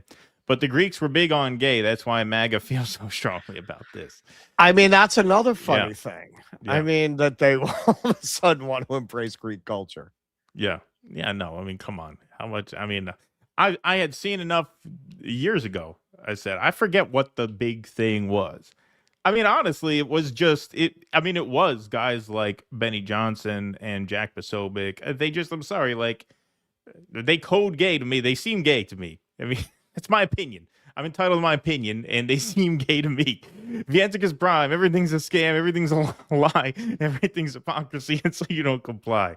Thank you, Vienticus. All right, let's move right on along. Hey, folks, we're going to do our scroll after this segment, but because it is post-game and Q&A day, I do want to remind everybody that we are going to Rumble for members only for our final segment. So if you'd like to sign up for access to the full show today, plus the Q&A, you can do so by going to patreon.com/DoDissidents. It's $5 a month. You get member post games. You get film club live streams. You also get your name up in lights on the scroll and a call-in access to all of our Q&As. So if you sign up now, it's not too late. You'll get access to the full show today with our Elon Musk Odyssey review. It's going to be a lot of fun, and a Q&A. So if you sign up, you'll see the most recent post in the queue after you sign up is the one with the link to the members-only room. Members-only room now up to 24, hanging out in the members-only room early. The VIP room open early today. All right, let's move right on along, shall we? Oh, I thought you were doing the next one. No, you got the next one, and then I got one more, and then we're going to the break. Oh, okay. Let me assume the position. China. All right. In China. fact, you know what? While you're getting set up, let me do a read quickly before we go to that. So, hey, folks, just a quick question. how much control do you have over your money right now? Because in recent years, technology has changed the economy and changed the way money works. And Rumble Wallet is in on the action. Rumble Wallet takes all the complexity of the new economy and makes it super simple. You can choose Bitcoin, dollar-backed stable coins, or even digital gold backed by real gold, and use your Rumble Wallet to support your favorite Rumble creators through Rumble Rants and Tips, which is a great way to support your favorite creators on Rumble because the platform takes zero fees once you use the Rumble wallet. It is super quick, super simple to set up. It connects you with MoonPay, so you can use your credit card, your debit card, or your bank and be up and running in minutes. And once you're set up, you can support your favorite Rumble creators just like us directly. So scan the QR code or click the link in the description and download Rumble Wallet. You can also go to wallet.rumble.com. From there, you can set up your wallet, tap buy, and get in the game. So go to wallet.rumble.com to get started today. Okay, what happened here? There we go. It was just giving me a hiccup. All right, beautiful. All right, let's move right on along, shall we? Okay. So this week in Shanghai, China hosted the World Artificial Intelligence Conference, where Chinese President Xi Jinping cast Beijing as the champion of a new global AI order. Here's a report from Reuters. World AI Conference is bigger than ever because President Xi Jinping has attended for the first time, delivering a keynote speech at today's opening ceremony, where he presented a vision of a new world order led by China without the US, where China marshals a coalition of global South countries with which it can export and share its open source AI models and provide AI training and capacity building. Basically providing AI as what he calls a global public good to humanity, instead of implementing, export controls and proprietary closed source models like from OpenAI and Anthropic. 全面促进人工智能 She is not only presenting a vision of China's global leadership over AI technology, but also China's leadership in terms of standards, governance, and the norms in which everyone uses AI as an emerging technology. So at this year's WIC, Huawei will be publicly displaying its Atlas 950 SuperPod computing cluster for the first time. So this is essentially what is called a supernode, where thousands of domestically made AI chips are kind of assembled and packaged together, where they can run very, very large AI inference and possibly training workloads as well. So this year, a lot of the major Chinese AI labs will be relying on Huawei to produce more of these supernode clusters for them to run their training and inference for their newest models. And this demonstrates that China's domestic semiconductor industry is fast catching up to the US, and that China can bypass US sanctions and export controls on advanced NVIDIA semiconductor chips. Okay, so for anyone not familiar, just to translate a little bit of what they were talking about at the end there, you might know that we imposed export restrictions on the most advanced NVIDIA chips to try to inhibit China's development of AI. You've probably heard the saying, necessity is the mother of invention. So we created the necessity for them to develop their own chips, and their native company, Huawei, has been catching up so rapidly that they're within striking distance of the chips that were banned. Not surprisingly, and that was something that NVIDIA, sure, they have some self-interest, but they've been proven right, warned that was what was going to happen. And then also at this conference, and she kind of touched on this, China's Xi Jinping announces World Artificial Intelligence Cooperation Organization calls for open source AI models. China announced that the Shanghai-based World Artificial Intelligence Cooperation Organization, WACO, I don't think he's making that reference, but it's kind of funny, with 29 member countries, including Pakistan, Russia, and Indonesia. China made the announcement as it began its 15th five-year plan. From July 17th to 20th, it hosted the 2026 World AI Conference, an annual event it has organized since 2018, 4 years before the launch of ChatGPT. Okay, so really, this is a continuation of China's general model for how to lead the world through cooperation, through mutual interest, right? This is very much taking their Belt and Road initiative into the world of AI. What do you think most of the world would prefer? To deal with the famously duplicitous United States that clearly only cares about dominating other countries, or to join this BRICS like organization for the development of AI? What do you think most of the world would prefer? So that seems to be the direction they're going in with some success. So, hey, this is for you, Jacob, our longtime viewer, Jacob. Will appreciate this. Yo, Jacob, give us a call and say thank you. You give us a call and berate us when we don't read this. Now we're reading it. So give us a call and say thank you very much. You're the best. Yes. This is from the World Socialist website, which I must say, Jacob, I'm going to double hook you up here. I'm using it because I always look at a few articles when I'm doing this kind of a segment. I thought they had the best coverage of it. That's why they won. The specter of AI communism, Chinese open weight models, and the crisis of the American AI bubble. The release of 2 Chinese artificial intelligence models ranking with the most advanced American systems, timed to coincide with the World Artificial Intelligence Conference in Shanghai, has provoked panic in Washington and Silicon Valley, exposing the fragility of the speculative bubble on which the entire American stock market now rests. On Thursday, the day before the conference opened, the Beijing-based firm Moonshot AI released Kimi K3, which, in the words of the Wall Street Journal, the principal organ of American finance capital, jolted global markets and is seen as ranking with the world's best. 3 days later, Alibaba previewed Quen 3.8 Max, claiming to have surpassed Kimi K3. All right, so what sound drop we want to use here? What do we have? You want to do schmata? What do we want to do? Oh, that's that. I mean, you pick, but that's it. You're not reading the whole article. Why wouldn't you read the whole article? I am reading more. I of know. it. But first, I'm being Jacob. Why not read the whole thing? I That's all. know. Yeah. Okay. Well, let's see. What do we got there? Well, we don't have a lot of full length things, so I guess we got to go with the schmata one, right? I guess so. Okay, so this is their promotional video that they put out.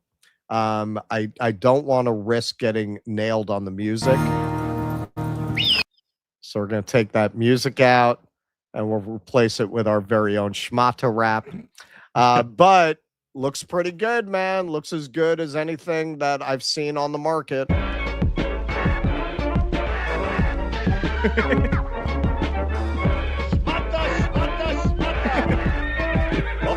catchy.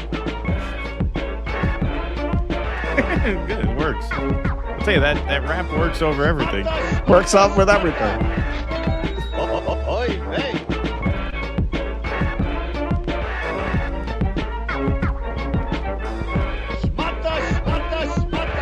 I can't give it away on 7th Avenue.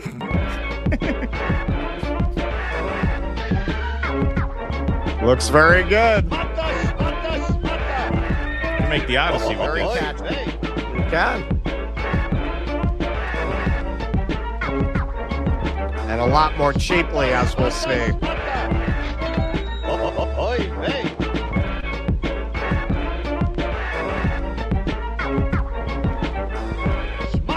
All right, so there we go. There we go. I mean, hey, if you've played around with some of these AI programs, that looks as good or better than anything I've seen. China's top AI event delivers message to U.S. We're coming for you, ran the journal's headline from Shanghai. Anthropic's head of national security policy, Tarun Shabra, said only last week that the American lead would have run 20 to 18 months had Chinese firms not trained their models on the outputs of American systems. The lead is now measured in weeks. Only Claude Fable 5 and GPT 5.6 Soul, released in June and July, still rank above Kimi K3.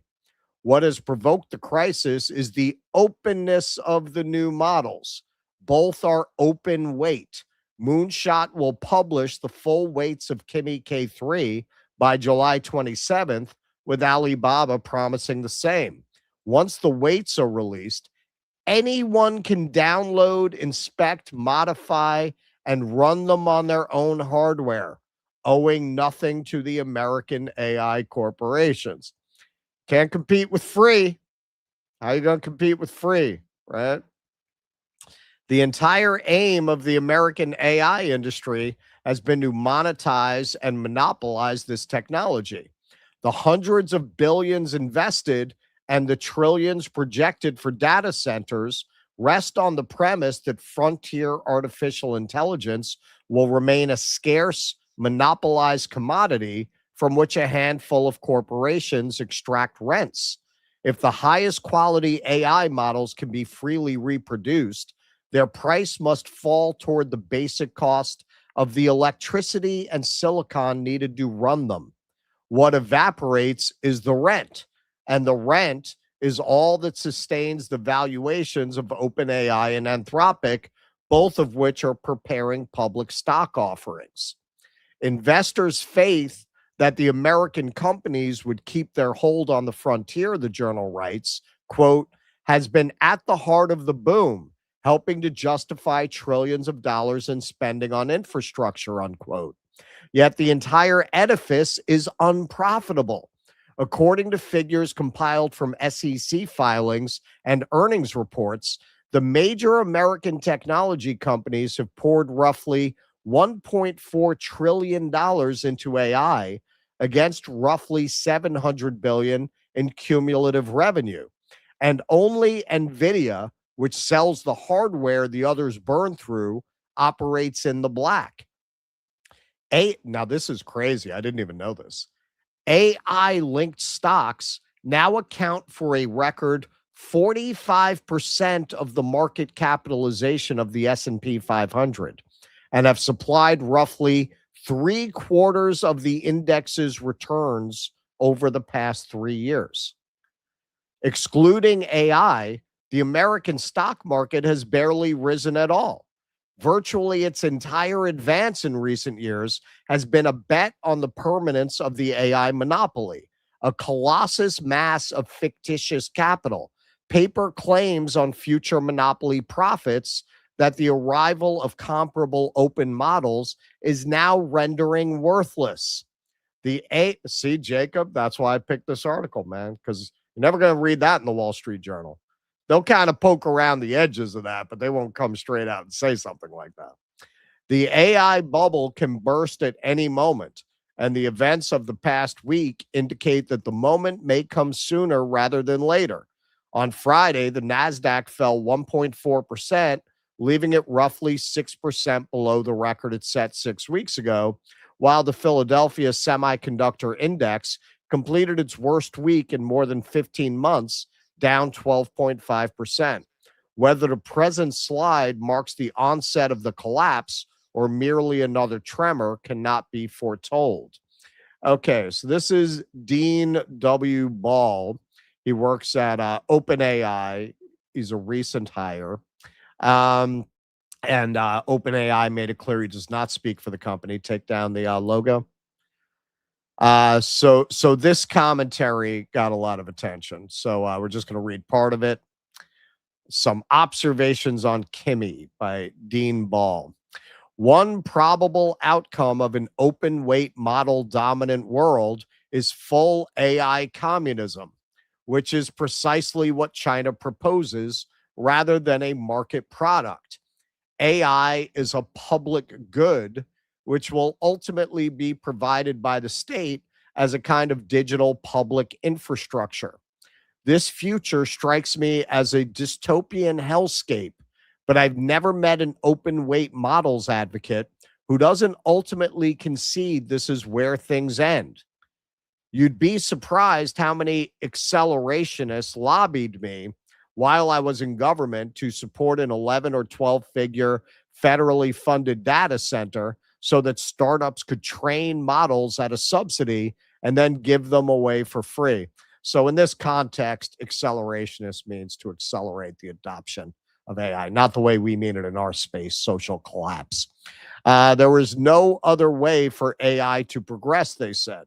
Perhaps this is the logical end state of things. Nonetheless, I find myself surprised to see supposed accelerationists excited about such an outcome.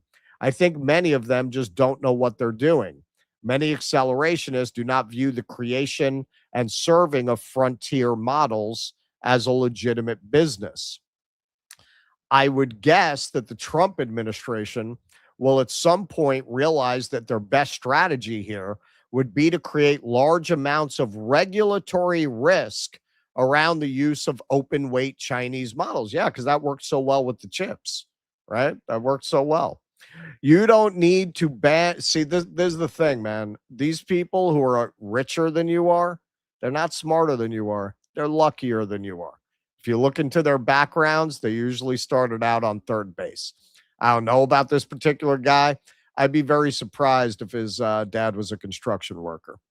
You don't need to ban open source, one of the dumber motifs of AI policy discussion. You just need to direct every agency to issue soft law that creates FUD. A Federal Reserve Advisory Bulletin found that there may be backdoors in Chinese AI models. That's in quotes. He's presenting an example of what he means.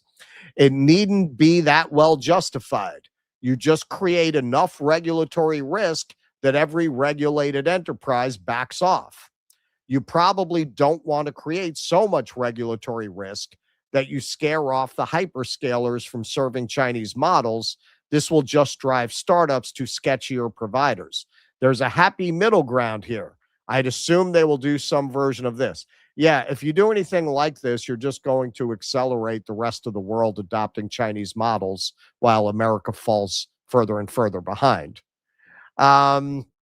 6, it's probably, now this is funny in light of what happened right after he dropped this. It's probably true that open weight models of this capability make the world a bit more dangerous, but not so much more that you'll really notice. At some point, the models will be capable enough that you will notice. Quote, a non-living, invisible, dangerous, and infinitely self-replicating agent escaped from a Chinese lab, you say?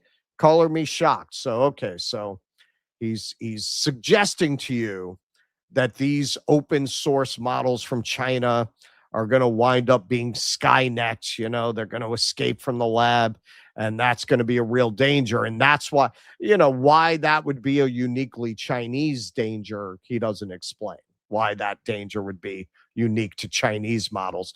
But that's meant to go into your brain from that, right? Like, oh yeah, those Chinese models. So what happened right after, right after that? No shit. During a test, an OpenAI model hacked out of its container to reach the internet, then hacked into Hugging Face to steal the test's answers. So OpenAI created what's known as a sandbox, where this model was completely cut off from the internet so that they could kind of let it go wild without any danger. What wound up happening is the model literally figured out how to hack into other computers until it found one that was connected to the internet, and then broke into the company that developed the test questions that it was being tested on and got the answers out of the company. So guess how they wound up having to solve it? Hugging Face said it resorted to a Chinese AI model to battle a fully autonomous cyber attack because U.S. model guardrails stymied its defense. So doesn't sound like this is a Chinese model problem to me. They had to go to a Chinese model to save their asses when a rogue AI broke out of the testing facility. And this from Kalshi. Just in, American companies reportedly use Chinese AI models more than U.S.-made ones. What a surprise. They're orders of magnitude cheaper and almost as good and after not too long, they'll be as good. And after not too long after that, this is my opinion, they're going to be better. From Bloomberg, Z.AI has completed construction of a giant data center that houses only Chinese-made chips. That's what we were looking at the beginning there in the Reuters video. A big step in Beijing's efforts to replace restricted NVIDIA silicon for future AI development. And this is Jensen Huang, who's the CEO of NVIDIA, explaining, China replaced our chips. China obviously has all the chips they need. That's the reason why they don't need ours. And Huawei has done a very good job. They're obviously one of the largest companies in the world. They had a record year. They're flourishing in our absence, and they're now exporting their technology out to the rest of the world, competing with American companies around the world. And so I think that their ability to secure technology for their national security reasons, I think they have more than ample for their own needs. Yeah, so that was the consequence of those export controls. You just supercharged the domestic Chinese chip industry. From Shruti, Chinese models are 112 times cheaper than Anthropic per million tokens. Chamath, that's the founder of Social Capital, laid it out on CNBC. I'm not even going to try for his last name. I don't want to Helen Moran that. A barrel of intelligence costs $56 from Anthropic, $26 from OpenAI, $1.50 from Meta, $1 from XAI and Google, and 50 cents from Chinese models. That is not a pricing quirk. That is the steepest commodity curve any technology has run in recorded history. Oil took 40 years to compress like this. Semiconductors took 20. AI inference is doing it in months. The companies sitting at 26 and 56 are not stupid. They're buying time, betting that trust, safety, and enterprise contracts hold the premium long enough for cost to catch up. What they cannot bet on is the timeline, because the 50-cent model is not a demo. I've been inside the labs building it. So how are we going to handle this? So this was Axios just released an article about how the Trump administration is trying to work through the implications of this. Andrew Karan, the Trump administration is considering an executive order and other means to ban Chinese open source models within the United States. Kimmy K3 has reignited this debate. Reporting this morning by Axios, Commerce is also considering adding Chinese AI labs to the entity list, which this is what they were getting into in the World Socialist website article. It would make it very difficult for American companies to work with these models. David Sachs, who has been a crypto advisor to the White House, remains an advisor. Interestingly, you hear a lot about the PayPal mafia. There's a lot of overlap with the South Africa mafia. It's part of the South Africa mafia, along with Elon and Peter Thiel, of these people who come from South Africa. This is concerning. For the first time, a Chinese model, Kimmy K3, has taken #1 on the front-end code arena and is scoring at or near the frontier on other benchmarks. Meanwhile, America is tying itself in knots. Politicians and bureaucrats are banning new data centers, piling on state regulations, and pushing for new federal agencies to pre-approve frontier models. This is how you lose the AI race. The rest of the world won't play by our rules if we bog ourselves down. Permissionless innovation is how America won the internet and became the technological envy of the world. We can do it again with AI while addressing risks in a targeted way, or we'll watch our lead evaporate. So you should be terrified about our elites and the people who occupy elite positions. So David Sachs's answer to this is, let her rip. We just literally had one of the world's most advanced AI companies not capable of predicting what the capacity of a model it was testing could do in breaking out of its sandbox and hacking into a computer system that had developed the test for the AI model. Yeah, no, this is a great idea. Just let it go. Just let it go. Just let it rip. Treasury Secretary Scott Bessent.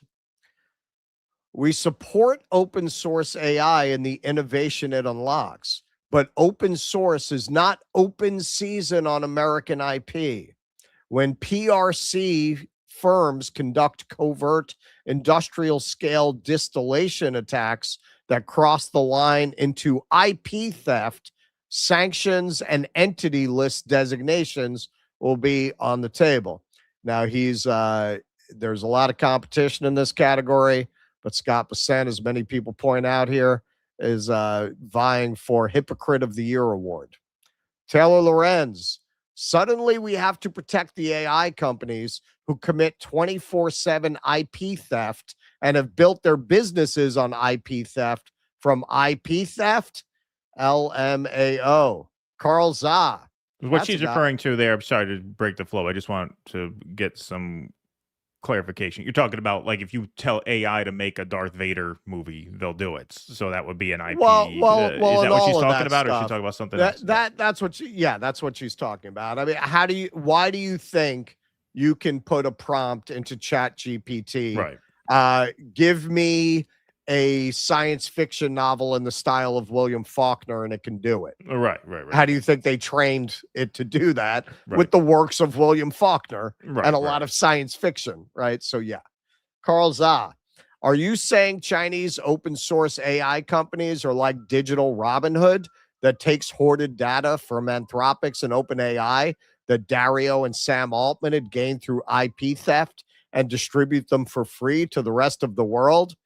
Yeah, see, this is why they're going so hard about communism, because once you pitch it to people, it sounds pretty good. Hey, how does free AI that benefits you sound versus rent-seeking AI that you're going to wind up being forced to adopt because everybody else has it, that you're going to wind up paying rates for that you can't afford? Which one do you prefer? That's why Trump's up there. Yeah, communism is going to destroy the country even more than I already have. And the classic angry goose meme. Where did Anthropic get its training data? Where did Anthropic get its training data? Yeah, exactly. And got community noted, actually. Missing context. U.S. AI labs such as OpenAI or Anthropic have been found guilty in several cases where they pirated, stole, or scraped millions of books, posts, repos, etc., which contained people's IP. In fact, I just unsubscribed from Adobe. And one of the reasons is, they have buried in their contract that they can use what you create to train their AI. Whereas I went over to DaVinci, it's more like what China's offering. I paid for it. It's on my computer. I'm done. I own it. I'm not in a cloud with Adobe, anything like that. So yeah, you cannot compete with this model. And increasingly, maybe you could make an argument that in the Industrial Revolution world or the early modern world, with certain types of social safety nets, that the liberal capitalist model was more competitive against a communist model of organization under those material circumstances. I'm not making that argument, but I think you could make that argument. Increasingly, in light of the technology that's being developed, a communist model is the only model that makes sense. Some variation of a communist model is going to be necessary in a world where a huge percentage of jobs are rendered obsolete. And I'm only talking about the immediate future when I say a huge number. Once you really perfect the robotics, now you're talking about almost all jobs. But that's going to take a little more time. But when you're talking about things that can just do it on a computer, like paralegals and basic medical care, things like this. That's coming very, very quickly. What China is proposing that we have to do, and you've suggested this, that for AI, there should be some kind of agreed upon international agreement. That's exactly what China is proposing. This is, whatever you think about China's system, when you look at how they have approached the question of world leadership, it is a better, far better model than the US.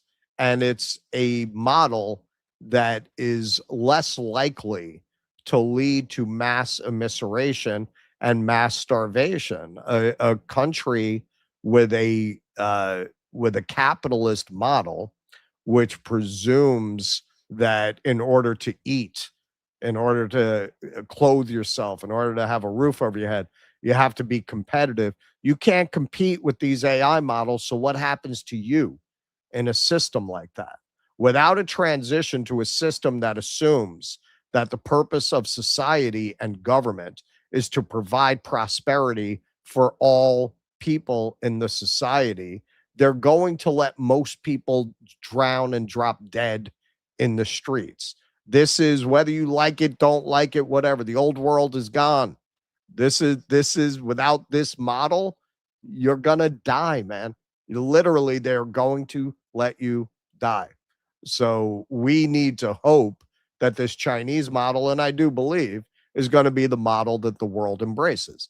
And increasingly, America, which already, if you travel around, is the hyper-capitalist, odd man out freak show of the earth, is going to become even more so as the rest of the world, I think, chooses to collaborate with China.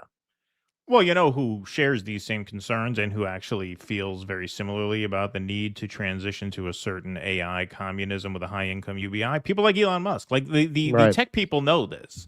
You know, this is the thing. Like, their magnification is this kind of inconvenient accident of circumstance. Don't forget, Elon Musk voted for Joe Biden. If you talk to these tech people, they all say the same thing, which is that, yes, there's going to be less demand for labor. Robots are eventually going to outnumber humans, and there's going to be less need to work, and that hole is going to have to be filled with some kind of high-income UBI, transitioning to a certain Star Trek future, Star Trek communism. I believe, I'm not 100% sure on this, but I believe Elon Musk has used that phrase to a word. So they understand this. I think a lot of the anxiety now is because they have hitched their wagon to the star of these supply-side boomers, right, who are stuck in the old way of doing things where it's bootstrap, sink or swim, shut up and get a job. And there are enough supply-side boomers keeping them in power that you have this real tension ushering in the new world. But the new world is going to be ushered in, and I actually believe that while everything you say is true, I think the problem really transcends politics and really transcends economics, because actual communism, you want to talk about doctrinaire communism, and I'm not a doctrinaire communist, I've said that a million times, but, you know, meaning is to be derived from work in communism. You are supposed to have an ownership stake in your labor so as to prevent alienation from one's labor, right? There's meaning in work under communism. That's really not what we're talking about here. Again, this is what our friend Caleb Maupin talks about. You know, UBI, redistribution of wealth, these are not really communist ideas. Every society does this. It's just a matter of to what extent, under what circumstances, to satisfy what needs.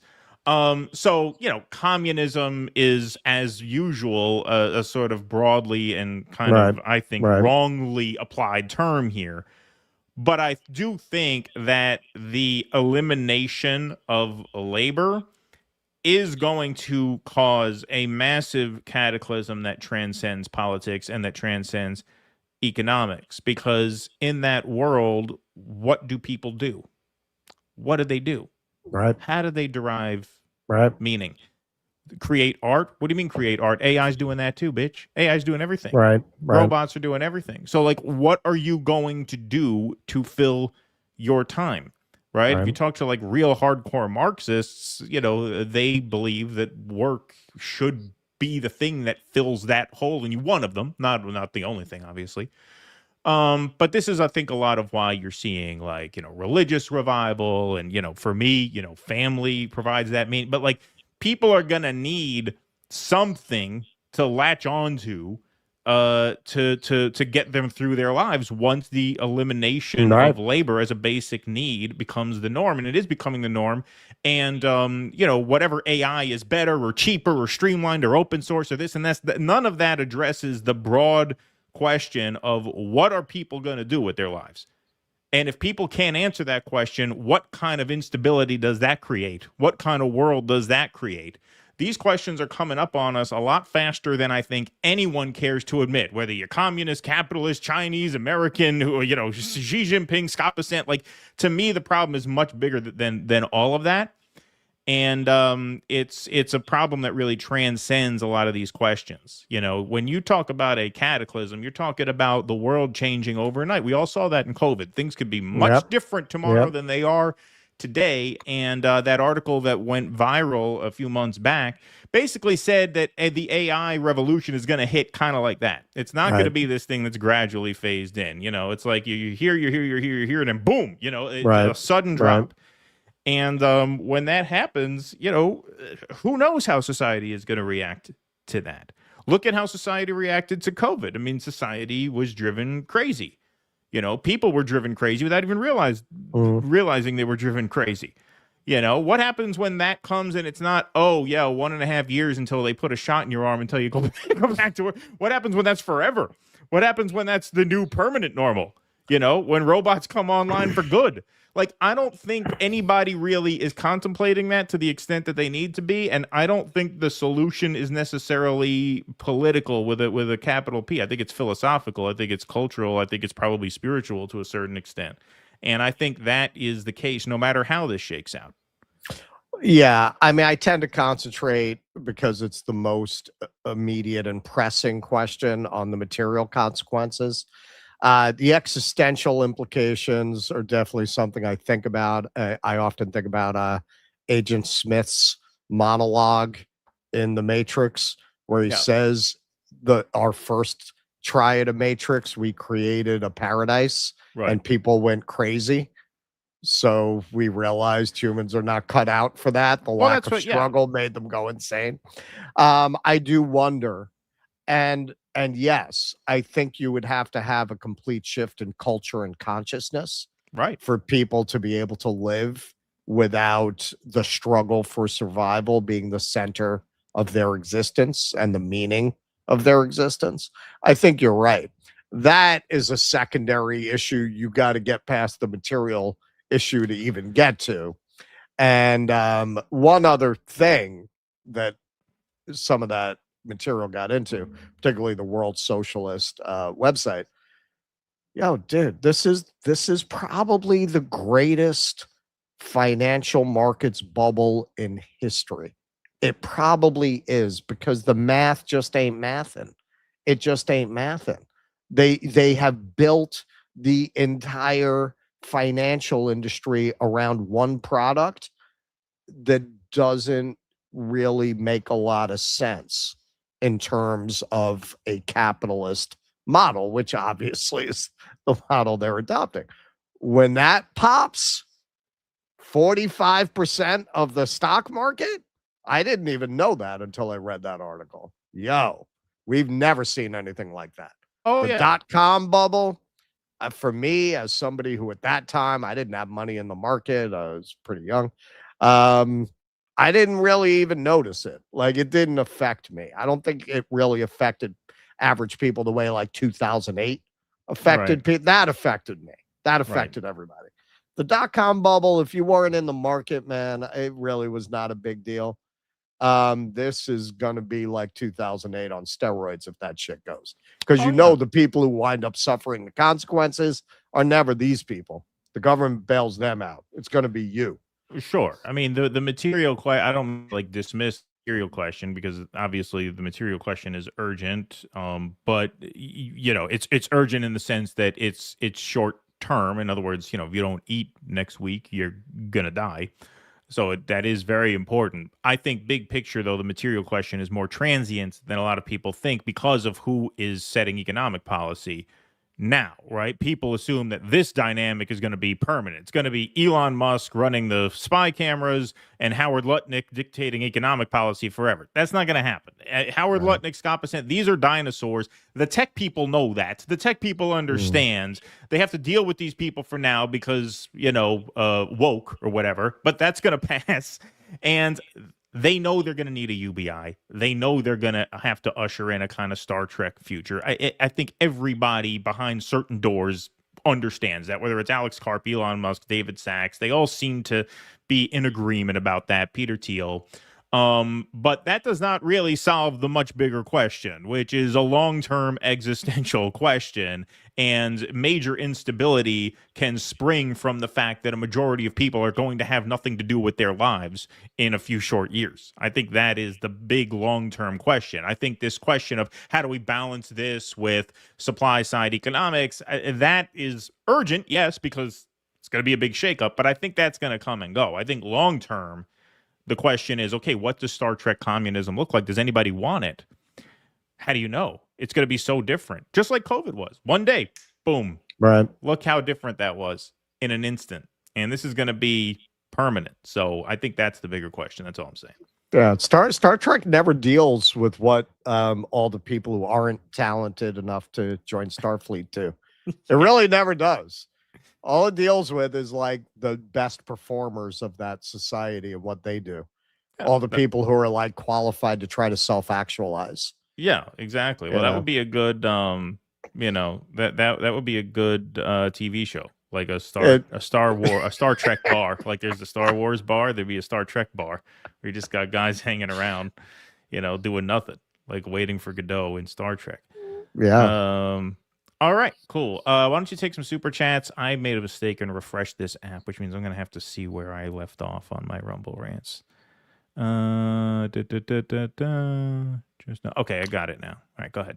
All right, Comrade Cranky. The U.S. military has been integrated with NATO since 1949, and Israel is de facto NATO. This fretting feels like a distraction. Nah, as Keaton pointed out, and he's right, it's the intelligence services. We've never been integrated with them in that way. Yeah, the military, it doesn't matter. We fight their wars for them anyway. We may as well already have that. It's the intelligence. Well, and that's the point you're making with NATO. It's the intelligence services. Right. Millraven, but there are many misused. Yeah, this is such a bullshit argument. But there are many misused technologies that cause brain damage in kids. Drugs, including vaccines, food additives, and pesticides, guaranteed safe solely by their manufacturers, are far more toxic than the internet. Okay, so what you're I don't think anybody here's for food additives and pesticides. Can you show me the for food additives and pesticides lobby? So I mean, that's apples and oranges to begin with. And you can't just say shit. Can you show me studies that children's brains are damaged the way that the study I'm referring to, I believe it was released early February, you can go look it up, that white matter development is damaged by exposure to screens? Can you prove that?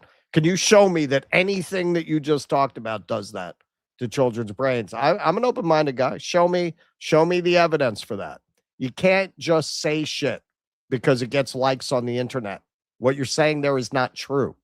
I keep saying you want to make the argument that they are going to use this as a way of stripping everyone of their anonymity on the internet. I agree with you. I think to try to make the argument that many people will try, like Taylor Lorenz will, nothing to see here with the brain damage to children.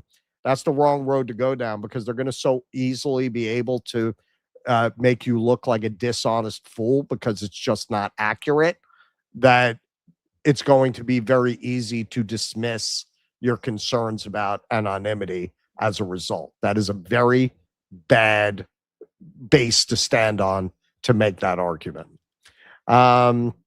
Extra 42 fries H. Sneeko reacted to your guys' segment on a stream. Oh, wow. We should look that up. Yeah, I got to go on Kick. I got to get a Kick account. Is that on Kick? It's only on Kick? Streams, right? Is Kick, right? Yeah. Oven the King, I'm confused. So when Lindsay died, his sister took over and they didn't even have a special election. Couldn't they just appoint Mitch's wife as a stand-in? They could have.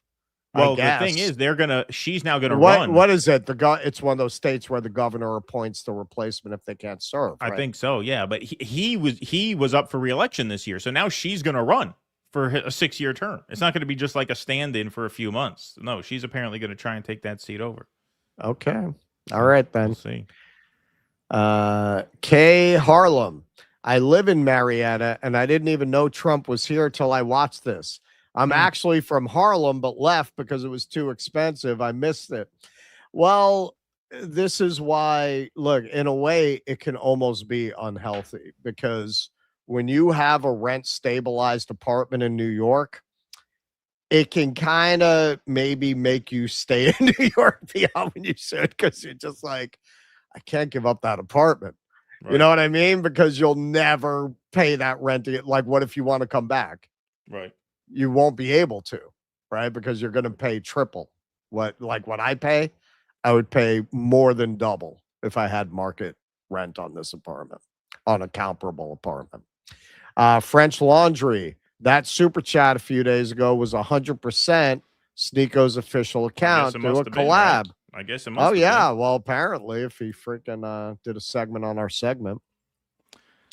The Blue Noble, just wait until the lockup period ends and people can sell more of their SpaceX shares next month.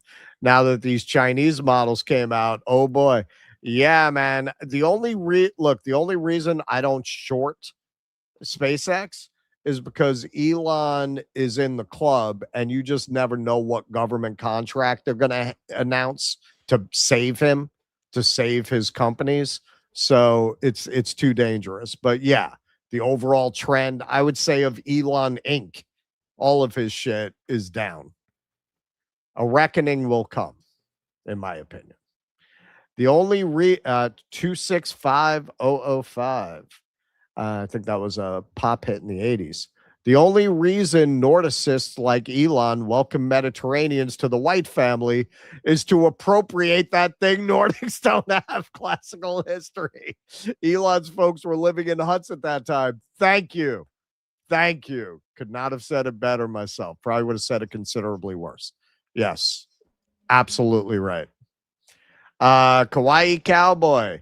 Only for Love is one of my favorite Chinese dramas, and the subplot A is two companies in a chip tech battle.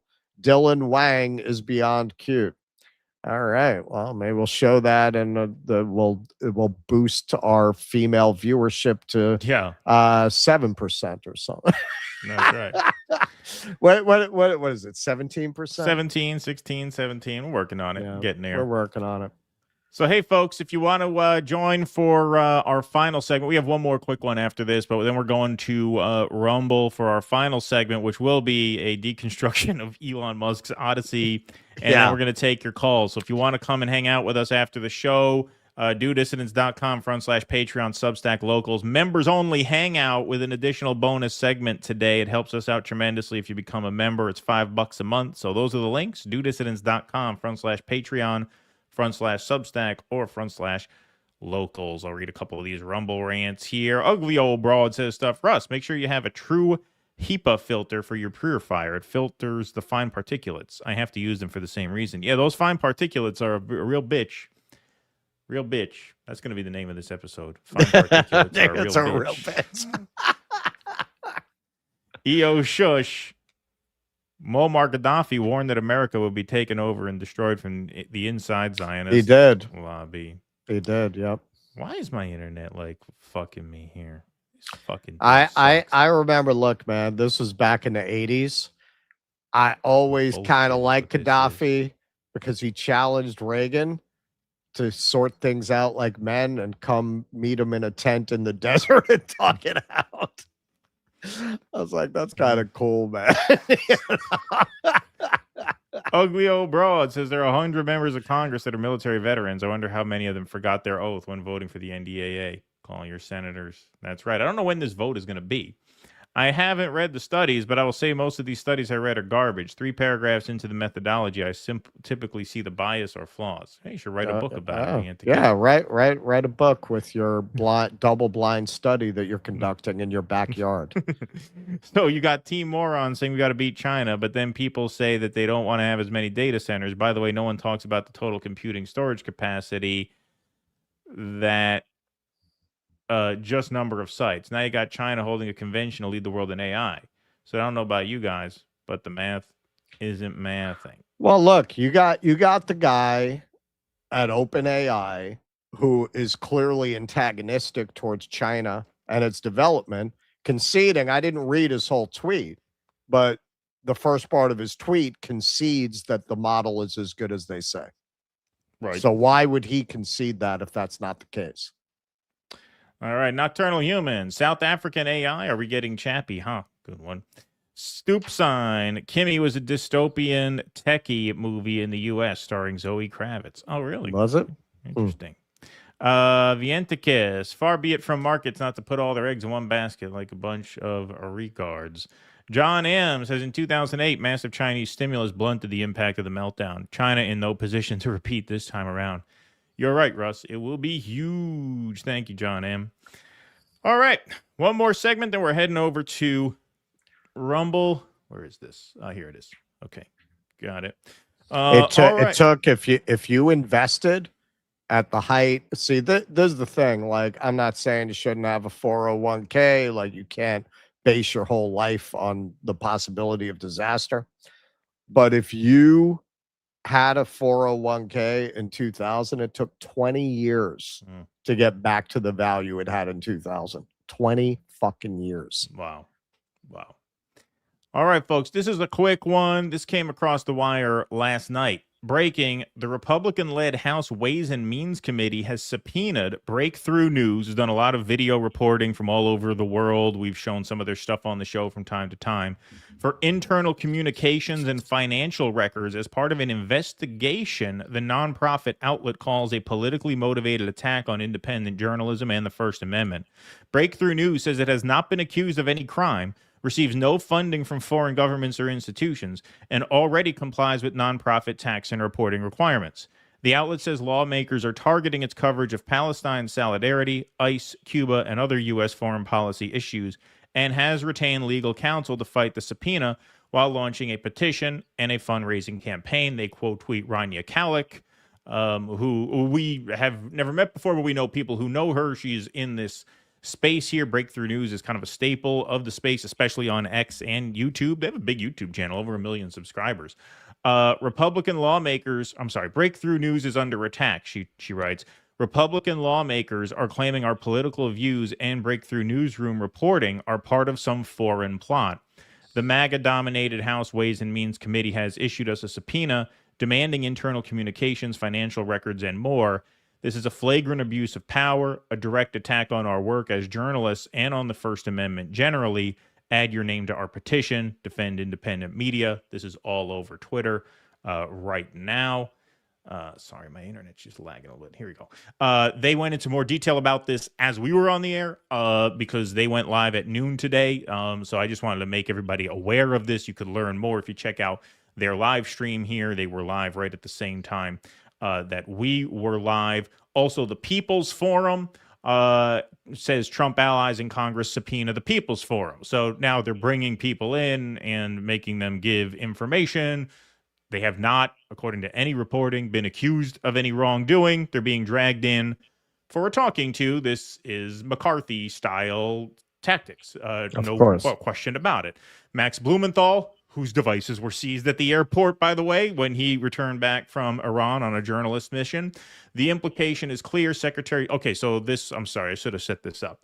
But we just did a segment with Rex Jones about the Rubio report on Cuba and about foreign influence operations here in the United States. Very McCarthyite, very Russiagate, very Russiagate. Remember how we all said Russiagate was McCarthyism and MAGA was against that because it was McCarthyism? Well, now they are doing McCarthyism.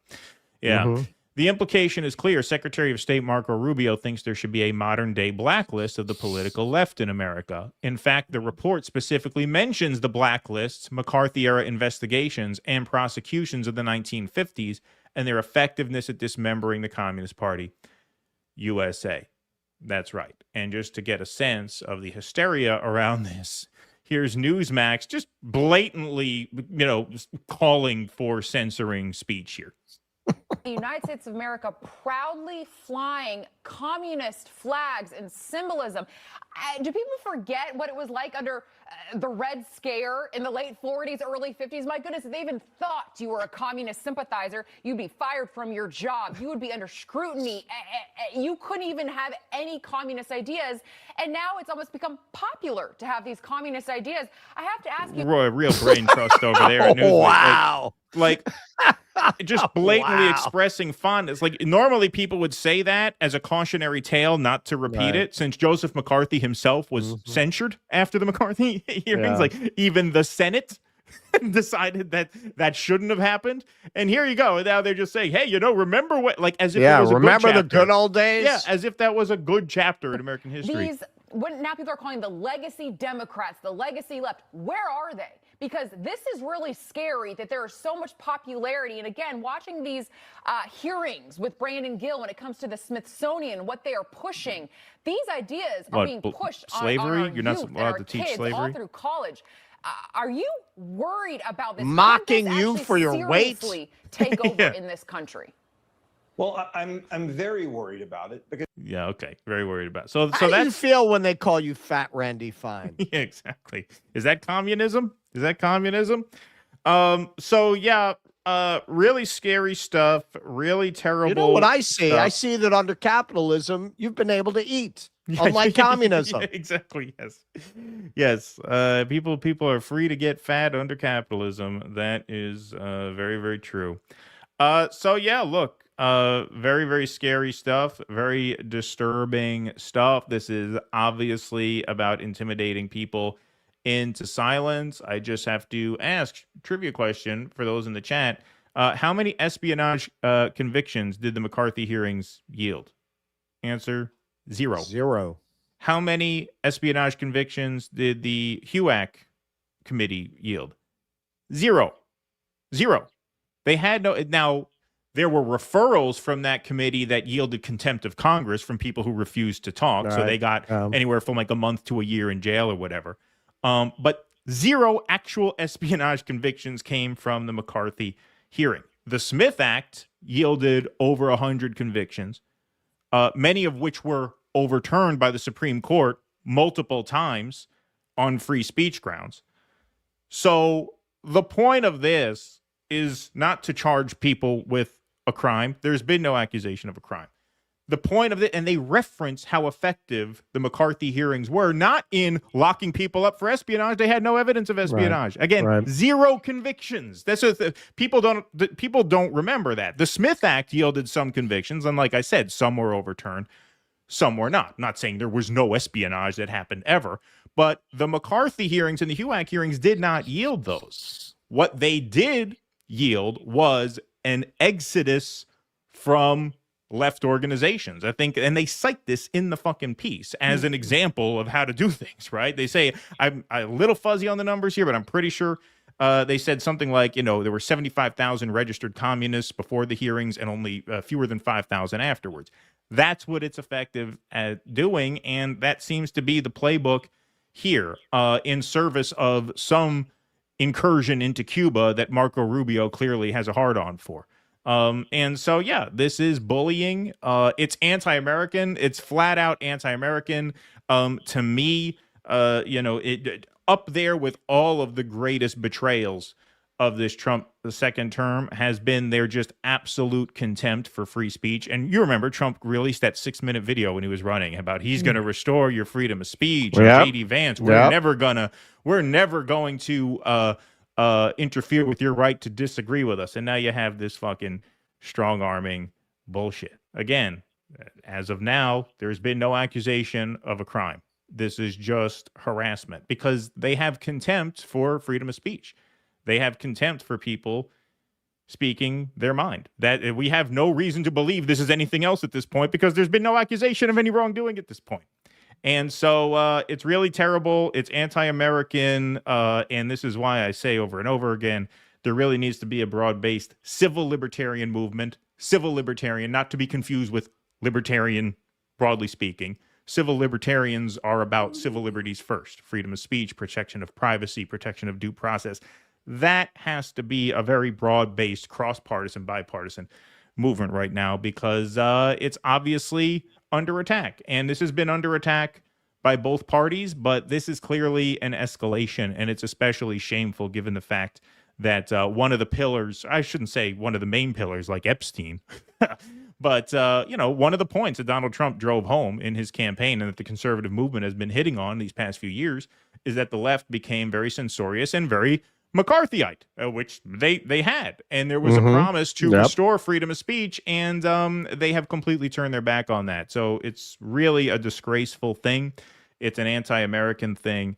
And it's something that you have to, keep your eye on because there's no gang like the government. When they put their boot on your neck, you feel it. And that's why I think there needs to be a civil libertarian movement to, rein in these abuses of power that are clearly abuses of power.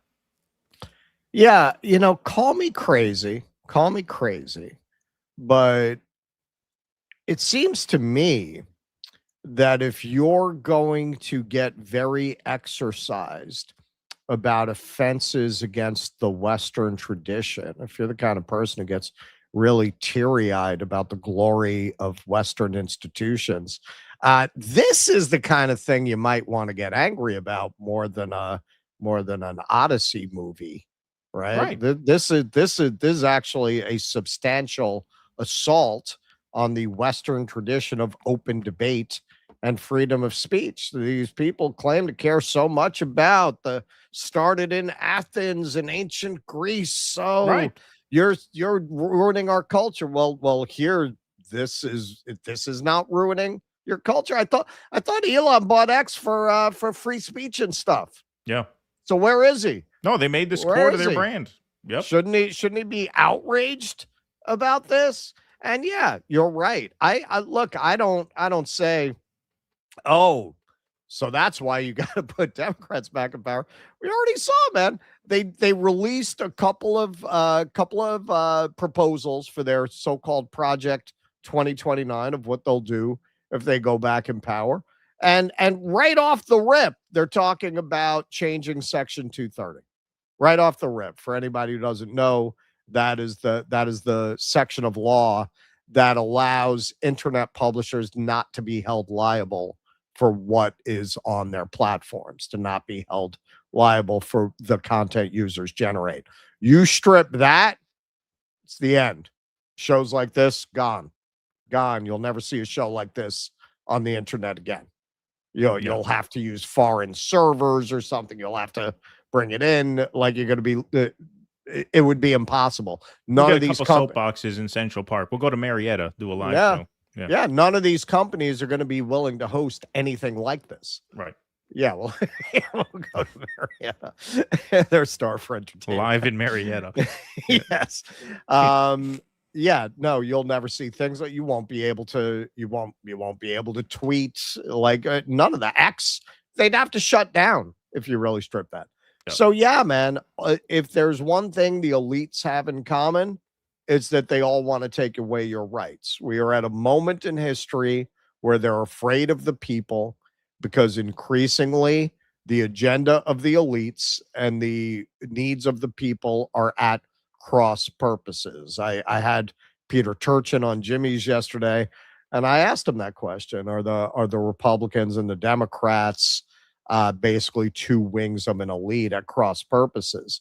He actually had an interesting answer to that because his whole theory is that you get revolutionary conditions not just from popular immiseration. He actually argues, kind of like you do, actually, that if you've just got the poor people, the general people starving, but the elites are unified, they'll slaughter any uprising every time. that until you get the elites become counter elites, you can't really get any kind of successful movement against the elite power. It only comes from within, combined with the popular immiseration together. That's the only way you can really get that. But he actually said, well, there are like 20 different factions now. Like that's what happens when you start to get this breakdown. It's not just Republicans and Democrats. It's the DSA. It's all, you're going to have all of these scattered interests fighting and competing to take control. And that's what you're seeing. But if there's one thing these elites seem to agree on, it's free speech for me and not for thee. Exactly. If there's a common denominator, and that includes the freaking DSA, the no clap brigade over there. I'm no fan of that either. You know, all of these people want to tell you what to say and what to think and what to do. That's where I have some soft spot for the libertarians. Well, yeah. They seem to be the O'Malley only ones on the board that don't want to tell you what you're allowed to say. When the FBI raided O'Malley Yeshitela's house under Joe Biden, they pointed guns at him. He saw red laser points at his chest. The guy was not accused of doing anything remotely violent. The guy was accused of sowing discord through speech. The guy was not, in other words, they didn't have any reason to believe he posed a threat to anybody physically, and yet they pointed fucking guns at him. And so that was under Joe Biden. So yeah, no, there is, and it's a downward spiral. Until someone puts principle above partisanship, it's just a downward spiral. You know, there's a huge appetite now, understandably so, to prosecute many members of the Trump administration after the, power changes hands, assuming it will change hands. And I always say, like, look, you look for crimes. You can only because you never want to cross that line, no matter how much you may hate someone or find them repulsive and their ideas repulsive. You have to respect that line between words and deed. You cannot prosecute speech. I'm not saying nobody in the Trump administration has committed prosecutable offenses. I think they have, which is why I think they're mostly going to be pardoned. But the point is, it's very tempting. It's very tempting. Just look, I understand what they did to Jacob Chansley after January 6th was a horrible crime. This guy was being escorted, is a documented schizophrenic. Documented history of mental illness. He clearly posed no threat to anybody. He was being escorted around the Capitol by the police, never made a threatening remark or a threatening action towards anybody. His lawyers were denied access to that video for his trial, and they tried to lock him up for 6 years. So, I get how when you go through that, and there were people on the lawn at January 6th who didn't even enter the Capitol. The Democrats were using surveillance cameras to go after them. They were telling their neighbors to rat on them if you were here, not even if you did anything violent, just if you were there, let us know about this person so we can go after. I understand the impulse that when you get power, you want to stick it as far up their ass as you can because they did it to you. I understand that impulse, and that impulse is going to be there when the Democrats take over again. You have to resist that impulse, no matter how much you don't want to, because that creates a downward spiral into authoritarianism. There is absolutely no way to reverse that unless somebody says, okay, we're going to stop and we're going to put novel concept, the Constitution, first. Unless and until that happens, this is just going to get worse and worse and worse. And it's very scary. It's very scary. All right, let's take some more chats and rants, and then we're going to go to Rumble. The Trump regime reeks of McCarthyism. They sure do. Yep. Dude ass face. Well, that's for you there. Robbit? You want me to say Robbit? What does that mean? I don't know why. I did it. All right. Well, you did it. You got your wish. And that's the last time I say anything for $2. From now on, if you want me to say something, you got a $5 minimum. That pussy expensive. Yeah, this pussy's expensive. Matt from Wisconsin. Attack ads are out in force against frontrunner Francesca Hong, saying she doesn't support Trump and she wants to abolish ICE, and Hong is Wong. Really? Hong is Wong, huh? Okay. Satanica, love from Bahrain. Genuinely can't believe the NDAA got passed. What the F is going on over there? I would been shocked if it Oh, hadn't. no, it did pass the House the first time. It failed in the Senate the first time. And smart money is still that they're going to have a hard time getting it through. But, the military usually gets their way. It's just a matter of when. So we'll see. Yep. Satanica, P.S. got our generator ready for when we inevitably lose power due to the targeting be safe of out our there electrical in grid. Bahrain. Yep, be safe. Truth Seeker. Watched Children of Men last night for the first time. The imagery in that was incredible and sadly prescient. Yeah, I mean, for my money, one of the best science fiction movies ever made. Definitely. I would say for the subgenre of dystopian sci-fi, definitely in the top 5, maybe in the top 3. Yeah, a couple of really killer tracking shots in there too. Really great. Yeah, I agree, Russ. I believe it's not only the size of the bubble, but the number. Cars and homes aren't selling. People are behind on car and home loans. We're in trouble. Yep. That's what I'm saying, man. I was just 100%. reading an article about how houses are starting to sit on the market a lot longer in a lot of formerly hot areas like Miami, Austin. Yeah, man. Like there are signs of the cracks in the economy everywhere. All right, folks. Well, that is our show. We want to thank you very much for being here. We are heading over to Rumble for the patron-only portion of the show. So if you'd like to sign up, patreon.com/do dissidents. The link to the members-only stream is there. We got 52 now filing in over there. It will also be available to watch on Rumble Premium. This Rumble stream will switch to the premium stream. Oh, we almost forgot, did we not? We had over 2,000 at one point, so... And oops, sorry, 1,074.